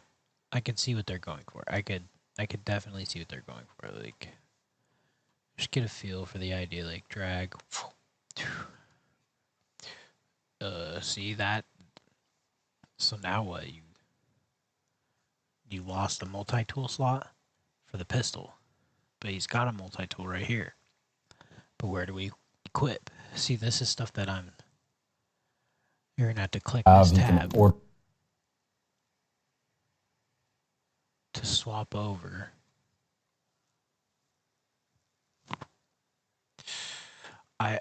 I enjoy seeing that it's working. Better, you can understand what you have in your this inventory. Is an engine. This is We won't being have tested as just a UI, and UI is a lot easier to implement than some of the other stuff because it's just essentially interface elements. the new refining crafting system yet. We'll be using the existing ones. Those will pass the quality through into the refined materials, which you can then take to your crafting machine and start making your personal items. Once you have your blueprint and your quality materials that you've refined, then you can put them together on the item fabricator. See, this is where they're going to have to create something that we would be able to use. So this is what I'm seeing here basically is that the crafting is ready to go, but we need an interface, and then we need to be trained on how the interface is, set up. This seems pretty simple, and I assume this is what it would be, is we're going to have, walk up, you're going to see the machine. It looks like that's what we're in right now. Okay. They're putting cheat mode in, so that means they can put whatever they want and make it work. That's that click. Okay. Blueprint library, the stuff that you have. Look at your blueprints. Create a recipe and inspect things that you already have to potentially make better. That's my assumption, right? This will be pretty much what we showed in last year's CitizenCon with the UI letting you assign your quality resources to different aspects of the item. Once you're happy with what you see on the preview, you'll be able to click to craft and it will get queued up and your result will be produced sometime later. You'll be able to get the new crafting machine from shops in most landing zones. You'll be able to bring it up on your freight elevator and use it in your personal hangar, or tractor beam it around and stick it on a ship if you want to use it from there. There'll be a small amount of blueprints you get credited to your account just to test and mess around, but the vast majority of them will be earned through missions, and then you can use that blueprint to craft the item that it is that you've... So, I hope the stuff that we buy on the pledge store becomes blueprints. So like your armors and stuff that we have, the shit that we own in our hangar, I hope, including ships, like I would like for us to start 1.0, wipe, everybody has an Aurora. Everything that you put in your hangar on the website would then be blueprints available to you in the crafting areas. And ships would probably be the most difficult one to sell, but imagine like everybody who has these parallax rifles and everything like that, like you wouldn't just start day one with it. You're going to have to go craft that shit day one. It's like you might end day one with it, but you won't start. Everybody starts even footing, but you have the potential to get further along because now you don't have to go find that blueprint. You don't got to go run through the maze to go get the blueprint of it. I don't know. My wishful thinking, because that's like baseline MMO. Got the blueprint for, so it should be a good reason to go and test all the different various missions in the game. The advantage of crafting your own items is that they'll be better than anything that you could buy from shops.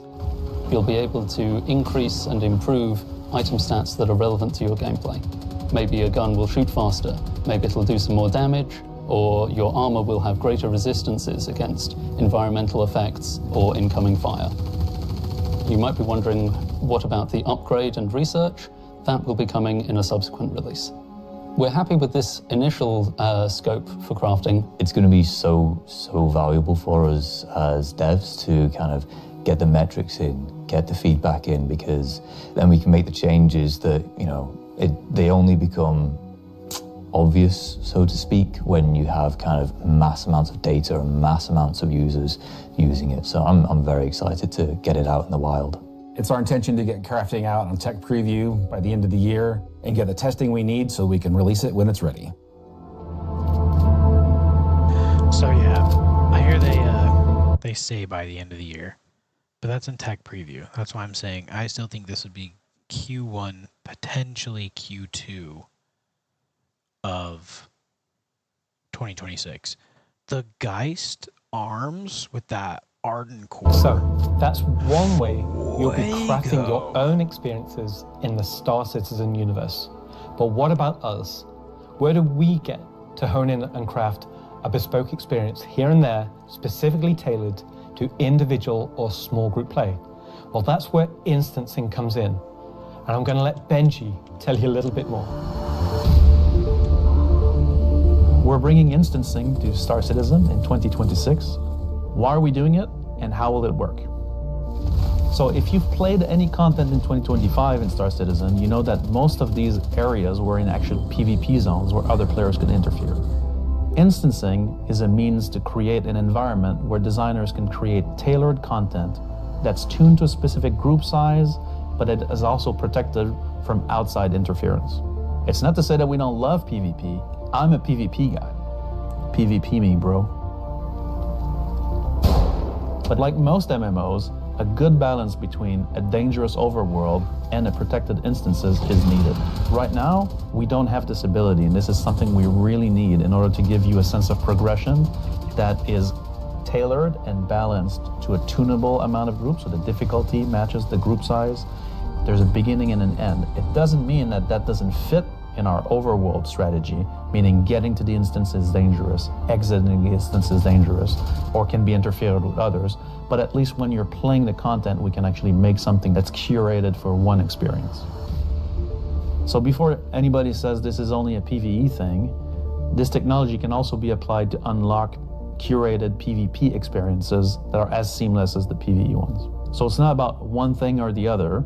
It's really about unlocking developers' ability to create curated content. So that said, how will it work? Instancing is really an evolution over static to dynamic meshing. We want your instances to be as seamless as your instance hangars, meaning that when you take an elevator, you exit the elevator, you're inside the instance. I like a this gateway idea. Opens, you cross that gateway, you're now into your instances. Could be also a quantum jump into an instance that you don't even see. The transition is just like a dynamic mesh transition. And so throughout the universe, we will be able to add these areas that are open or closed instances that allow you to join in either with a party and have a reserved instance for your party, or join in open instances that has a number of slots. And so some of those areas will be completely instanced on different servers. This allows us to leverage the compute power of the entire mesh. The closed ones will be really to drive one piece of content. You enter and exit seamlessly, just like we do with your instance hangars currently. Let's go and find out what one of our first instances will be. Siege of Arzen was an event we did previously, which created a gameplay scenario where the player had to run through and progress through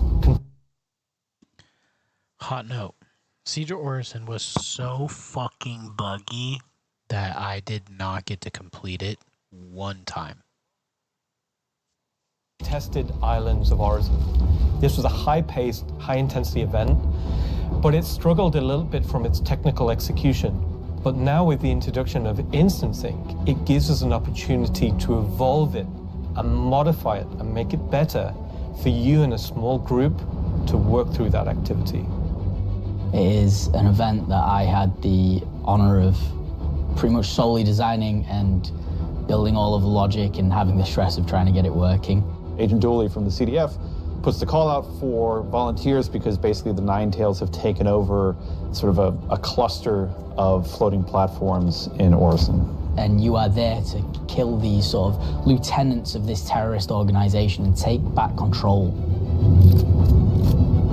So in our current thinking, Siege of Orison is designed for about 15 to 20 people fire team. So you, your friends, or your org will go in, you'll all have sort of dedicated roles. Some of you might be the tank who brings in the heavy weapons and sort of pulls the fire.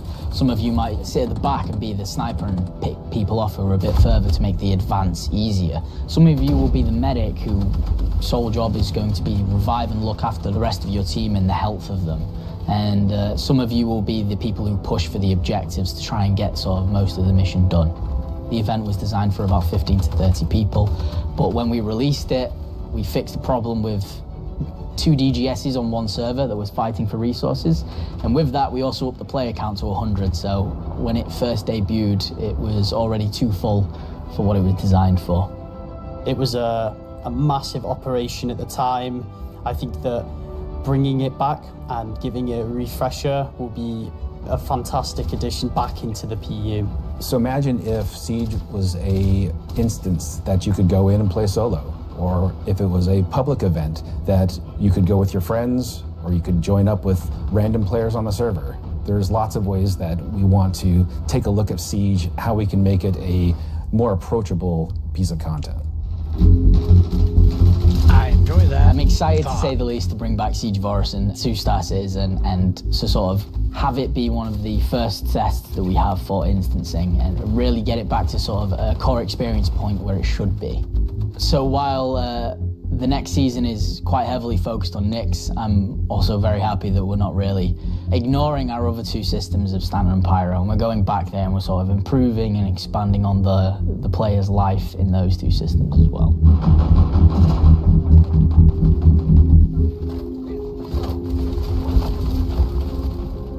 Yes, and while things like Genesis, interstellar hauling, crafting, Siege of Orison, and more will reveal next year, we'll continue to bring life into the existing universe outside of Nyx.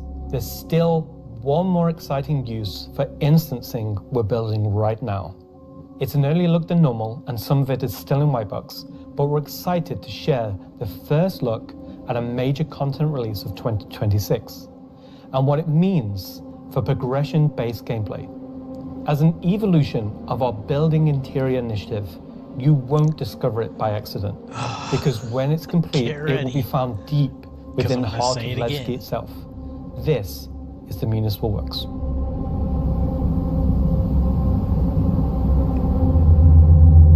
So inside the facility, you'll find huge vaporization chambers, old processing plants, industrial tunnels, and eventually into the old turbines which are still pumping heat into the old rock. So this is the true history of Levski. This is a place where you won't see in Lorville, you won't see in I-18 or the other landing zone. This is the ASD's reskinned for Nyx. So, the major content that we've seen this year, okay, think about it. We got Pyro, which was this year. So contested zones. This year, right?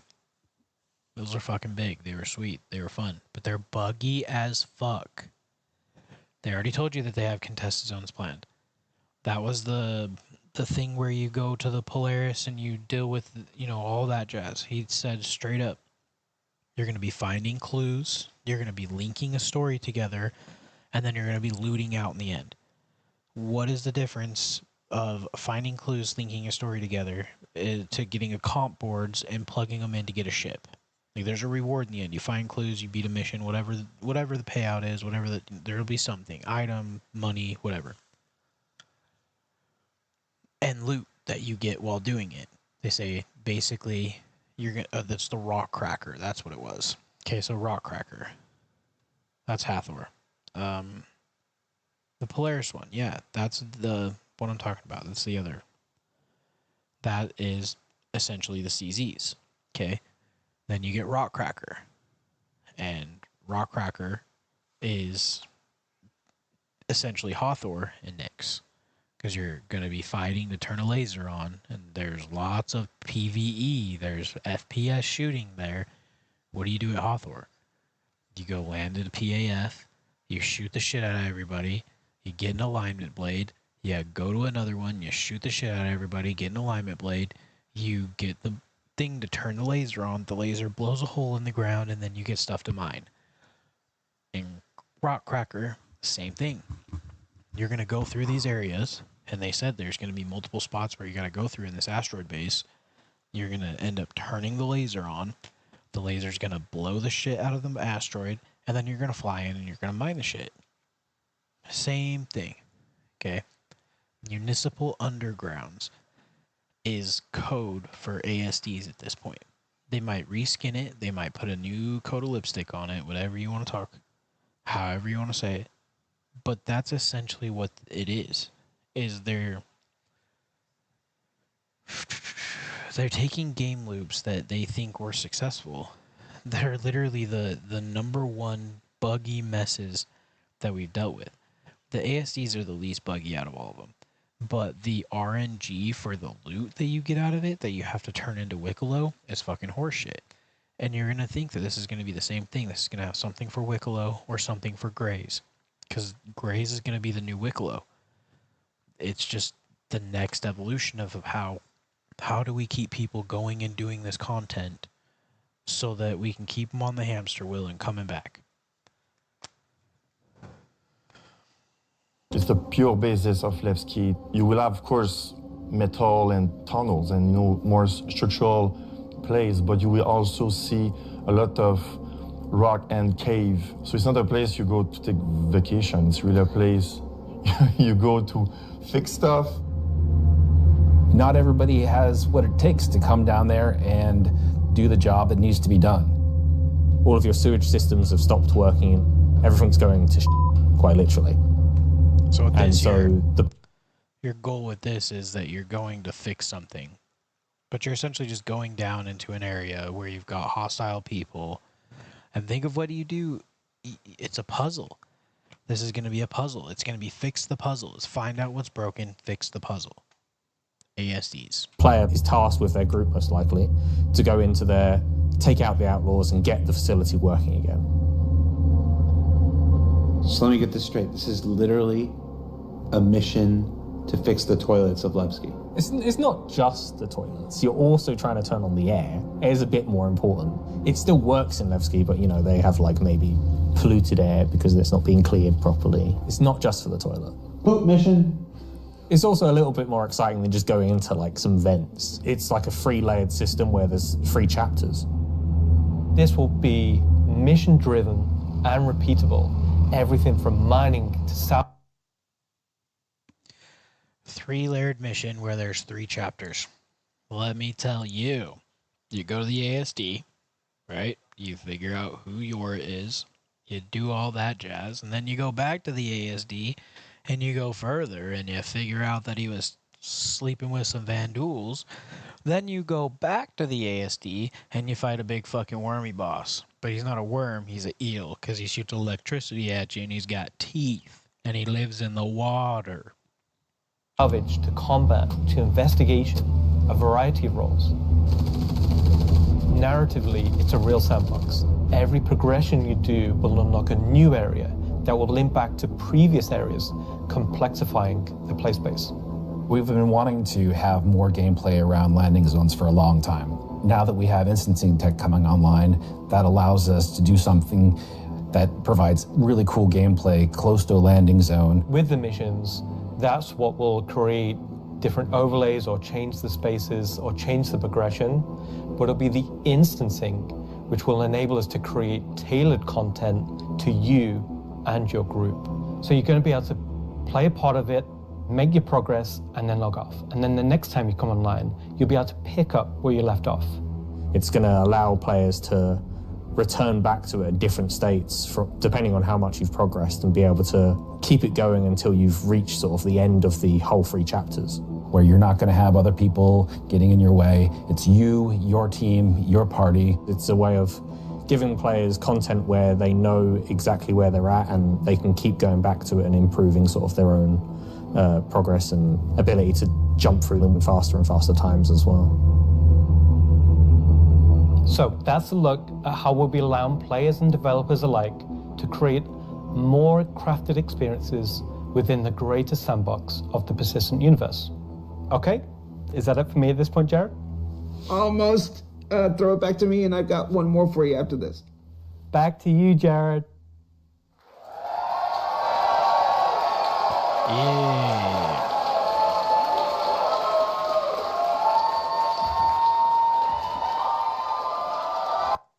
Thought we usually do it behind the scenes afterwards, but we thought we'd do a little bit of it here. The folks in the editorial department put together a brief montage of some of the more candid moments from the filming of CitizenCon over the last couple of weeks, so we're going to spend 2 minutes.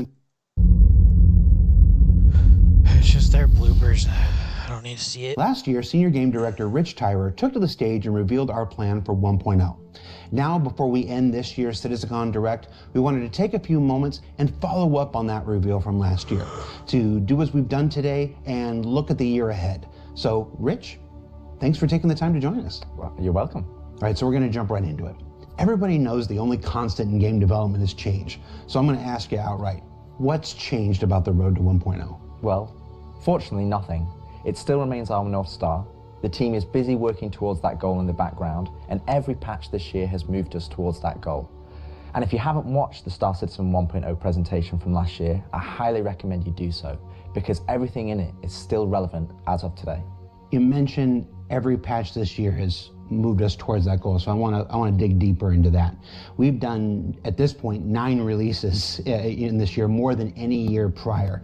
How does each one of these not just sit as their own moment in time, but move us forward on this road to 1.0? Well, last year I discussed the framework of 1.0, how all those complex systems can tie together. And one of the core aspects of that was the main story, which became the spine of the universe, which brought all of the locations, mission givers, guilds, and all the different areas of the game to the players. Now, what I didn't talk about from last year was all the content that was going to support that framework, add the flesh to the bones, should we say. And I think that's where this year has moved us towards that goal. If you think about previous events of previous years, they've generally been locations that we've put into the verse, but they've been transient. We've taken them away, like Siege of Orison or Zenithreat. We've added them to game, and then they've been moved away. And I think with the addition of the patches this year, when you look at the Hathor facilities, Onyx facility, these are permanent additions to the world that not only have their own story, as when we release them with the patches, but they'll also become points of interest and areas that the larger 1.0 narrative will utilize. Since we're on story, I'm going to stay with this here. Since we launched the PU back in 2015, it's always been this sandbox where players can do what they want. They can bring their own story to the verse, and that'll never change. But how important is it that we also build this concurrent narrative of our own, this crafted experience, if you will, alongside that? Well, we're trying to create a living, breathing universe.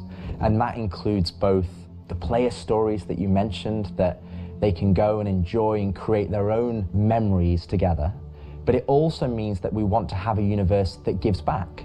We want areas and locations to feel like they're believable and real life locations. And if you look throughout this year and the patches that we've worked towards, we've had an overarching story that's moved from patch to patch, and we're going through some of those cycles right now. We've also been introducing mission content that has fully voiced dialogue and facial animation, which allows us to inject some of the meaning and the why to what you are doing as a player. And I think story is integral to Star Citizen as a connective tissue that ties all of these different complex systems together, because it takes players on that journey throughout the game. To see this big turn this year to start injecting story into the verse, I think people are really responding to it. So everybody knows, and you mentioned just now, that this year we changed a whole lot about how we operated and how we release things. How do you think that's gone? I think it's gone very well.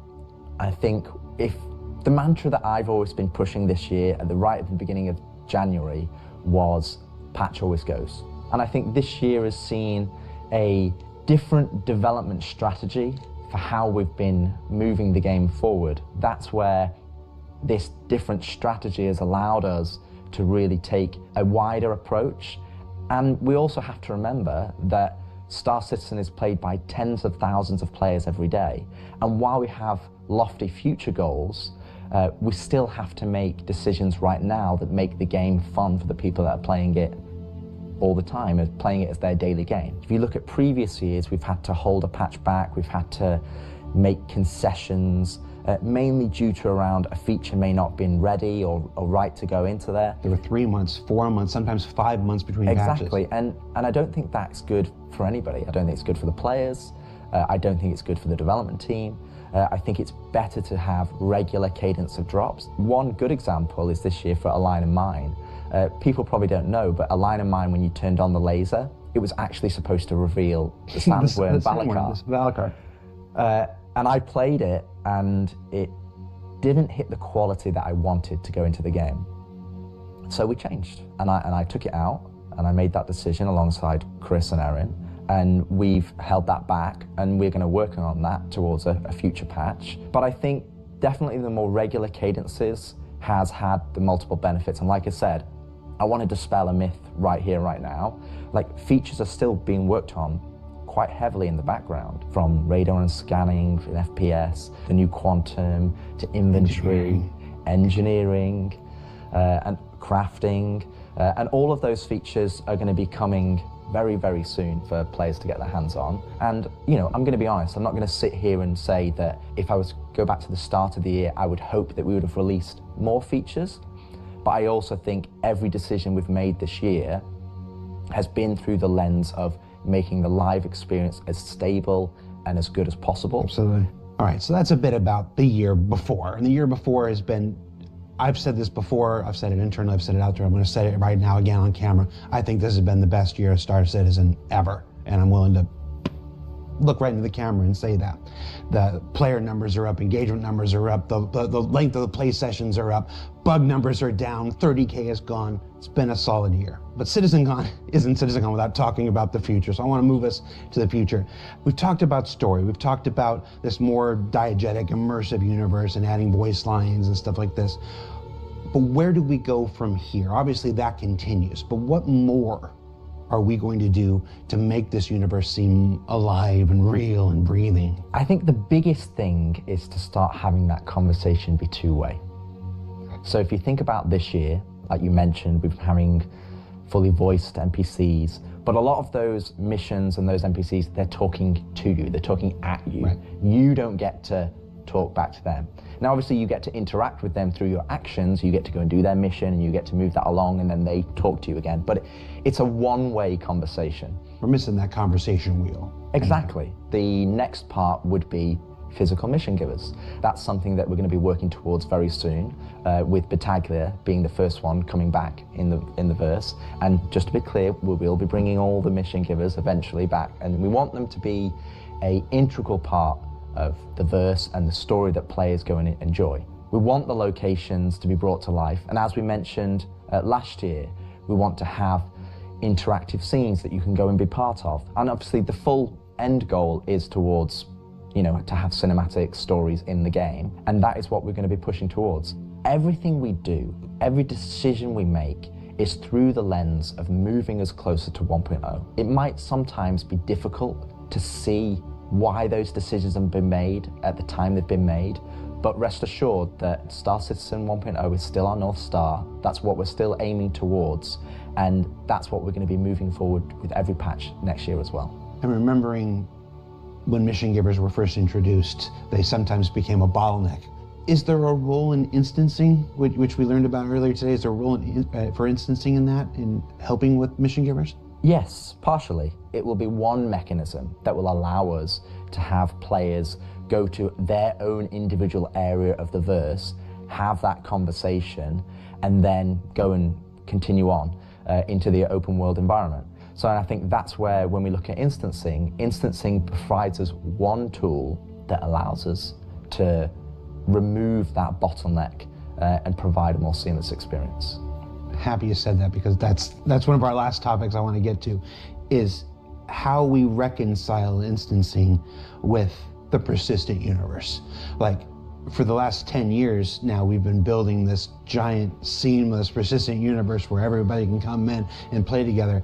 And it would be easy to have a first instinct reaction to the idea of instancing and say that's antithetical to everything that Star Citizens. But you mentioned last year these 3 pillars of building Star Citizen in the PU, and I want to know, you said nothing changed, but I want to ask you about this specifically. What are those 3 pillars again, and how does instancing fit within the greater design of Star Citizen? So the 3 pillars I mentioned last year were open world. That's just like the missions you love today. You can go and play, there's other players there, and you can go and enjoy that together. Then we have instancing, which I'll talk about more, but similar to municipal works that we've talked about previously. And then the 3rd pillar was dynamic content, which would be content that's generated by the activities of the players. And I think it's very easy to become myopic around one specific thing when we're talking about it a lot, when it's the next stage of our development. And I think you could reverse it. If we'd have made a game that was all instance, and then I'd come on camera and said, hey guys, we're going to start doing it open world, it would be like, oh, is the game changing? Are we doing open world now? Is open world the new North Star that's going to take us this way? And it's not. It's just one more tool that's going to allow us to offer different and dynamic experiences for players to go and engage in. Now, when I talk about instancing isn't always what you'd imagine as a solo instance experience where it's only just you. We're going to have several different versions of instances.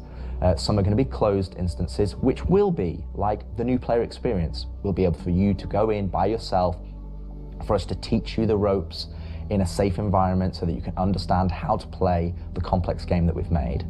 But we'll also have open instances like a cantina or a bar, where we might say, hey, we only want 50 people to come in here because we've got mission givers and we've got other NPCs for you to talk to, and you would just walk in and it would be seamless. You wouldn't know that there was an instance, it's not going to get a loading screen, you would just seamlessly walk into that location, it would be full of other players and NPCs, and you can go and enjoy the content. And that's, I think, something that instancing is going to provide us. It's going to give us a tool to offer different dynamic content, or curated content, as I'd say. It allows us to create experiences that are different to the open world experiences that we've already made. And it's not to say that we won't continue our open world development or only do instance content. It's going to be a mix. And like I said, this is one of the pillars that will move us towards 1.0. We will eventually work on dynamic content that will move us towards 1.0. And all 3 of those pillars will interweave to create the full Star Citizen experience. All right, so we've hit a lot of the bigger topics, the feature work, engineering, and FPS crafting coming to tech preview soon, stuff like this. We've talked about instancing and how that's going to work within the universe. But I want to ask you this one last big one. It's very easy to say Star Citizen is this kind of game and that kind of game.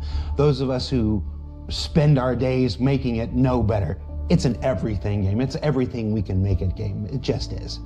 But at the core of this is still spaceships. That life of spaceships. What more can you tell us about spaceship gameplay in the future? What can you give us? What can you tee up for us to look forward to for those of us who are really into Star Citizen for the spaceships? Our intentions going forward are to make sure that every ship or ship archetype that you acquire has a role and has content that you can go and enjoy in the universe. For example, right now I know that we're working on more robust mining missions, more robust salvage missions. We're going to be working on refueling missions. And we want to make sure that each and every one of the ship has a purpose and has a reason to exist in the game. That's from the smallest Argo MPUV, as well as ground vehicles, all the way up to the large capital ships.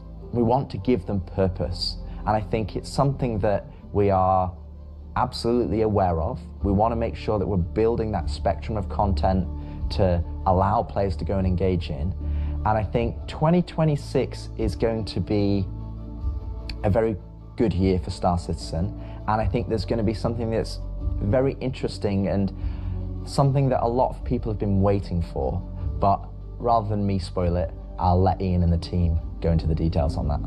He had a twinkle in his eye. Ian, take it away.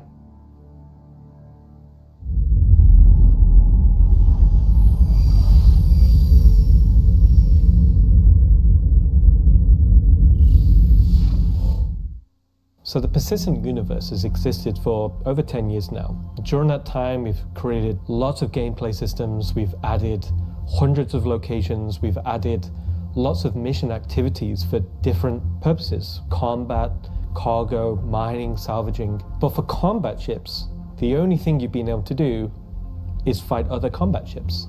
In 2026, this changes.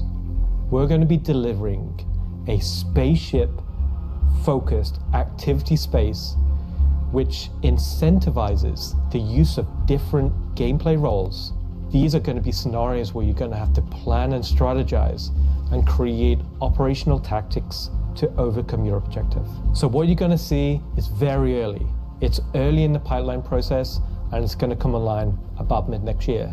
But we're really excited about the content we're creating, so we want to share with you a super early look at what we're building in a space we're calling Tactical Strike Groups.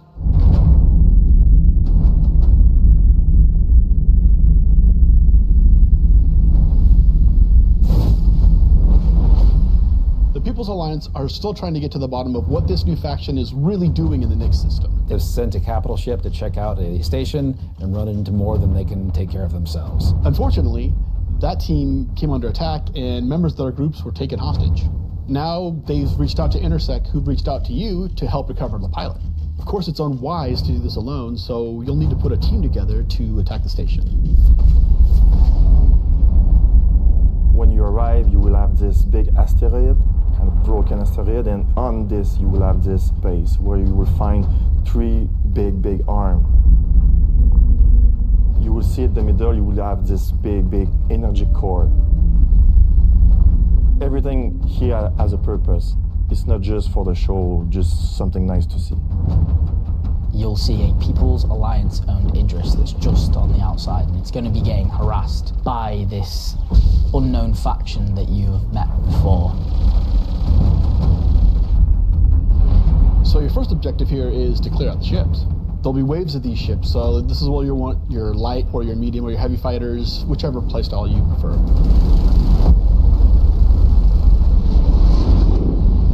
So while one part of your group is dealing with the fighters, now it's time to actually assault the station.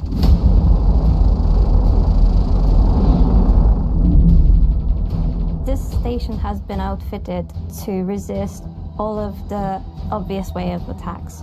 Somehow they've incorporated Vanduul capital ship killing turrets. These turrets ignore small fighters, and they have the firepower to destroy even the biggest capital ships. Your Polaris and your Idris, if you get it close, it will get shredded. The idea of these is so we can sort of make it so we can mix up that ship combat, and not everyone can just bring the biggest ship and win just because they have the biggest ship.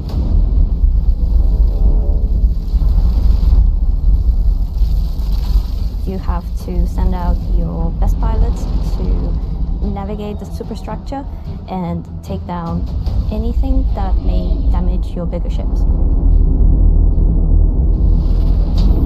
So at this point you're thinking, destroy the turrets, but it's not that easy. This turret has shields that you've never seen before. It won't take any kind of damage. Your missiles won't do anything, your lasers won't do anything, your ballistics won't do anything to them. But like everything, they do have a weakness. You have to cut the power to their shields. To do that, that actually brings you to your first objective. The power relays. So the exterior has a number of power relays that are holding the doors closed so that you can't get in. You have to find them, you have to target them, and you have to destroy them. But it may not be as easy as it seems. Here's our first wrinkle. The power relays have their own shields that are resistant to energy-based attacks. We know how much you like using laser repeaters, but so do these guys. Capital ship can't get close enough because of the turrets. So ships with explosive or ballistic ordnance will be needed here. That's torpedo ships like your Retaliator or Gladiator, or even another fighter with ballistics loadout. That's going to take you a while.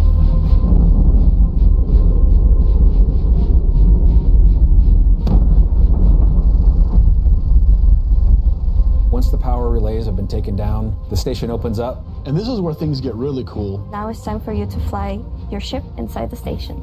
Yeah, you, in your ship, fly into the superstructure of this station. How cool is that? I feel like this is a proud dad moment. Thank you, Jared. We're just going to call it what it is. It's a trench run. Trench run.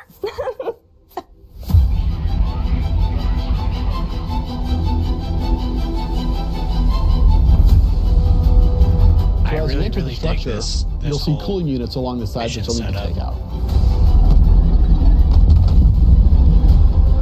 There's 3 arms to the station that have these trenches. You'll fly into one, and then there'll be a core in the center, and then you'll move out another trench.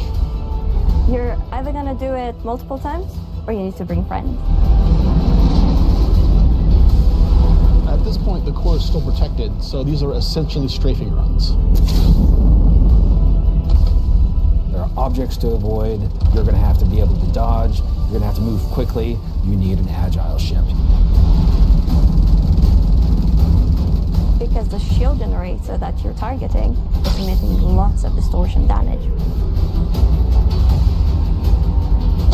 So once the cooling units are out, that exposes the core to overheat, which means that you can attack it from the inside and also from exhaust ports on the outside of the station.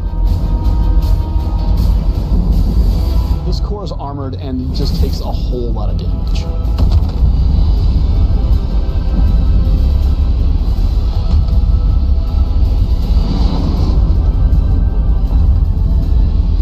Once the power core goes down, the turrets come down, and then the capital ships can get closer. Why is that important? Because during all of this, you spend a lot of ammo and munitions and ballistics, and you're going to want to top up. This is where we're going to get our new feature in. Ship hangar refueling and rearming.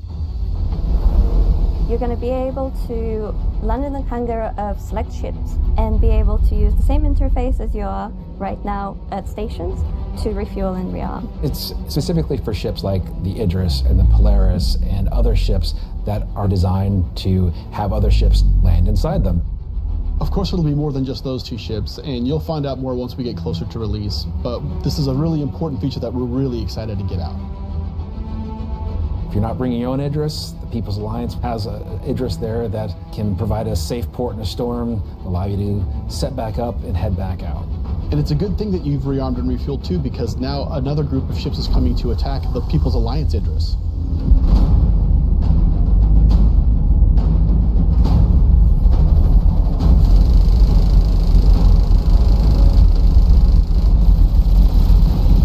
So while the fighters are protecting the Idris, what's happening at the station?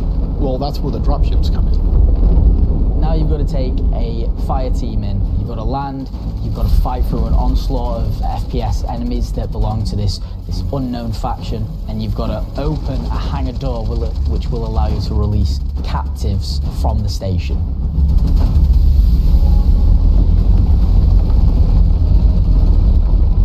After you've opened the doors and that person's taken off, you've just got to make sure they get to safety. This feels like a 1 to possibly 2-hour mission.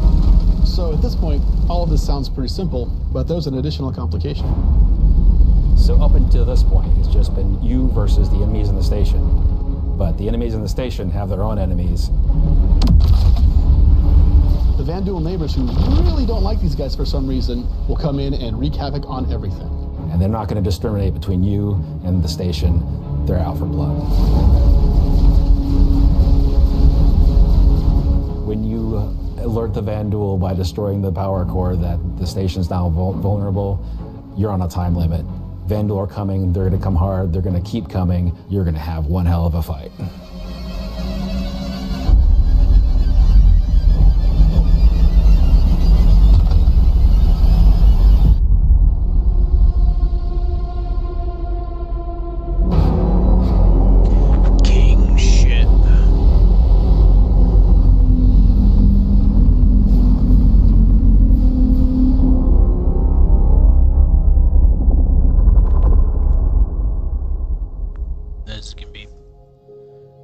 Tactical strike groups.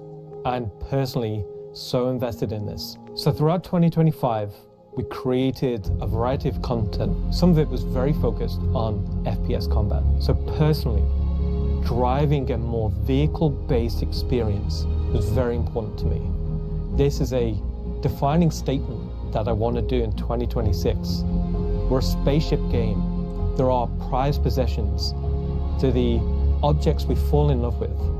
This is the content we want to create, which creates scenarios and roles for you to use those spaceships.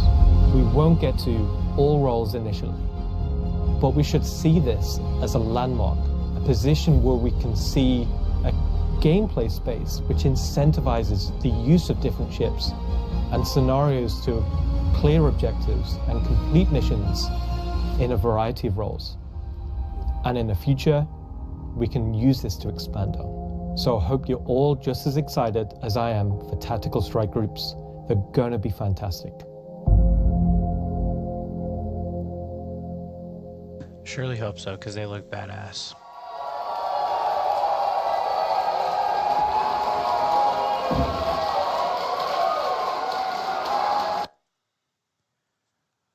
Chris Roberts. I hope you enjoyed this glimpse into some of what the team is cooking for the near future. Of course, we're not going to spoil everything that's currently in progress, and many features we haven't discussed today are in active development, like base building, social, and trade tools that are very much a priority. These, along with bringing the final polished features from Squadron 42 into the persistent universe, will make next year the most exciting yet for Star Citizen.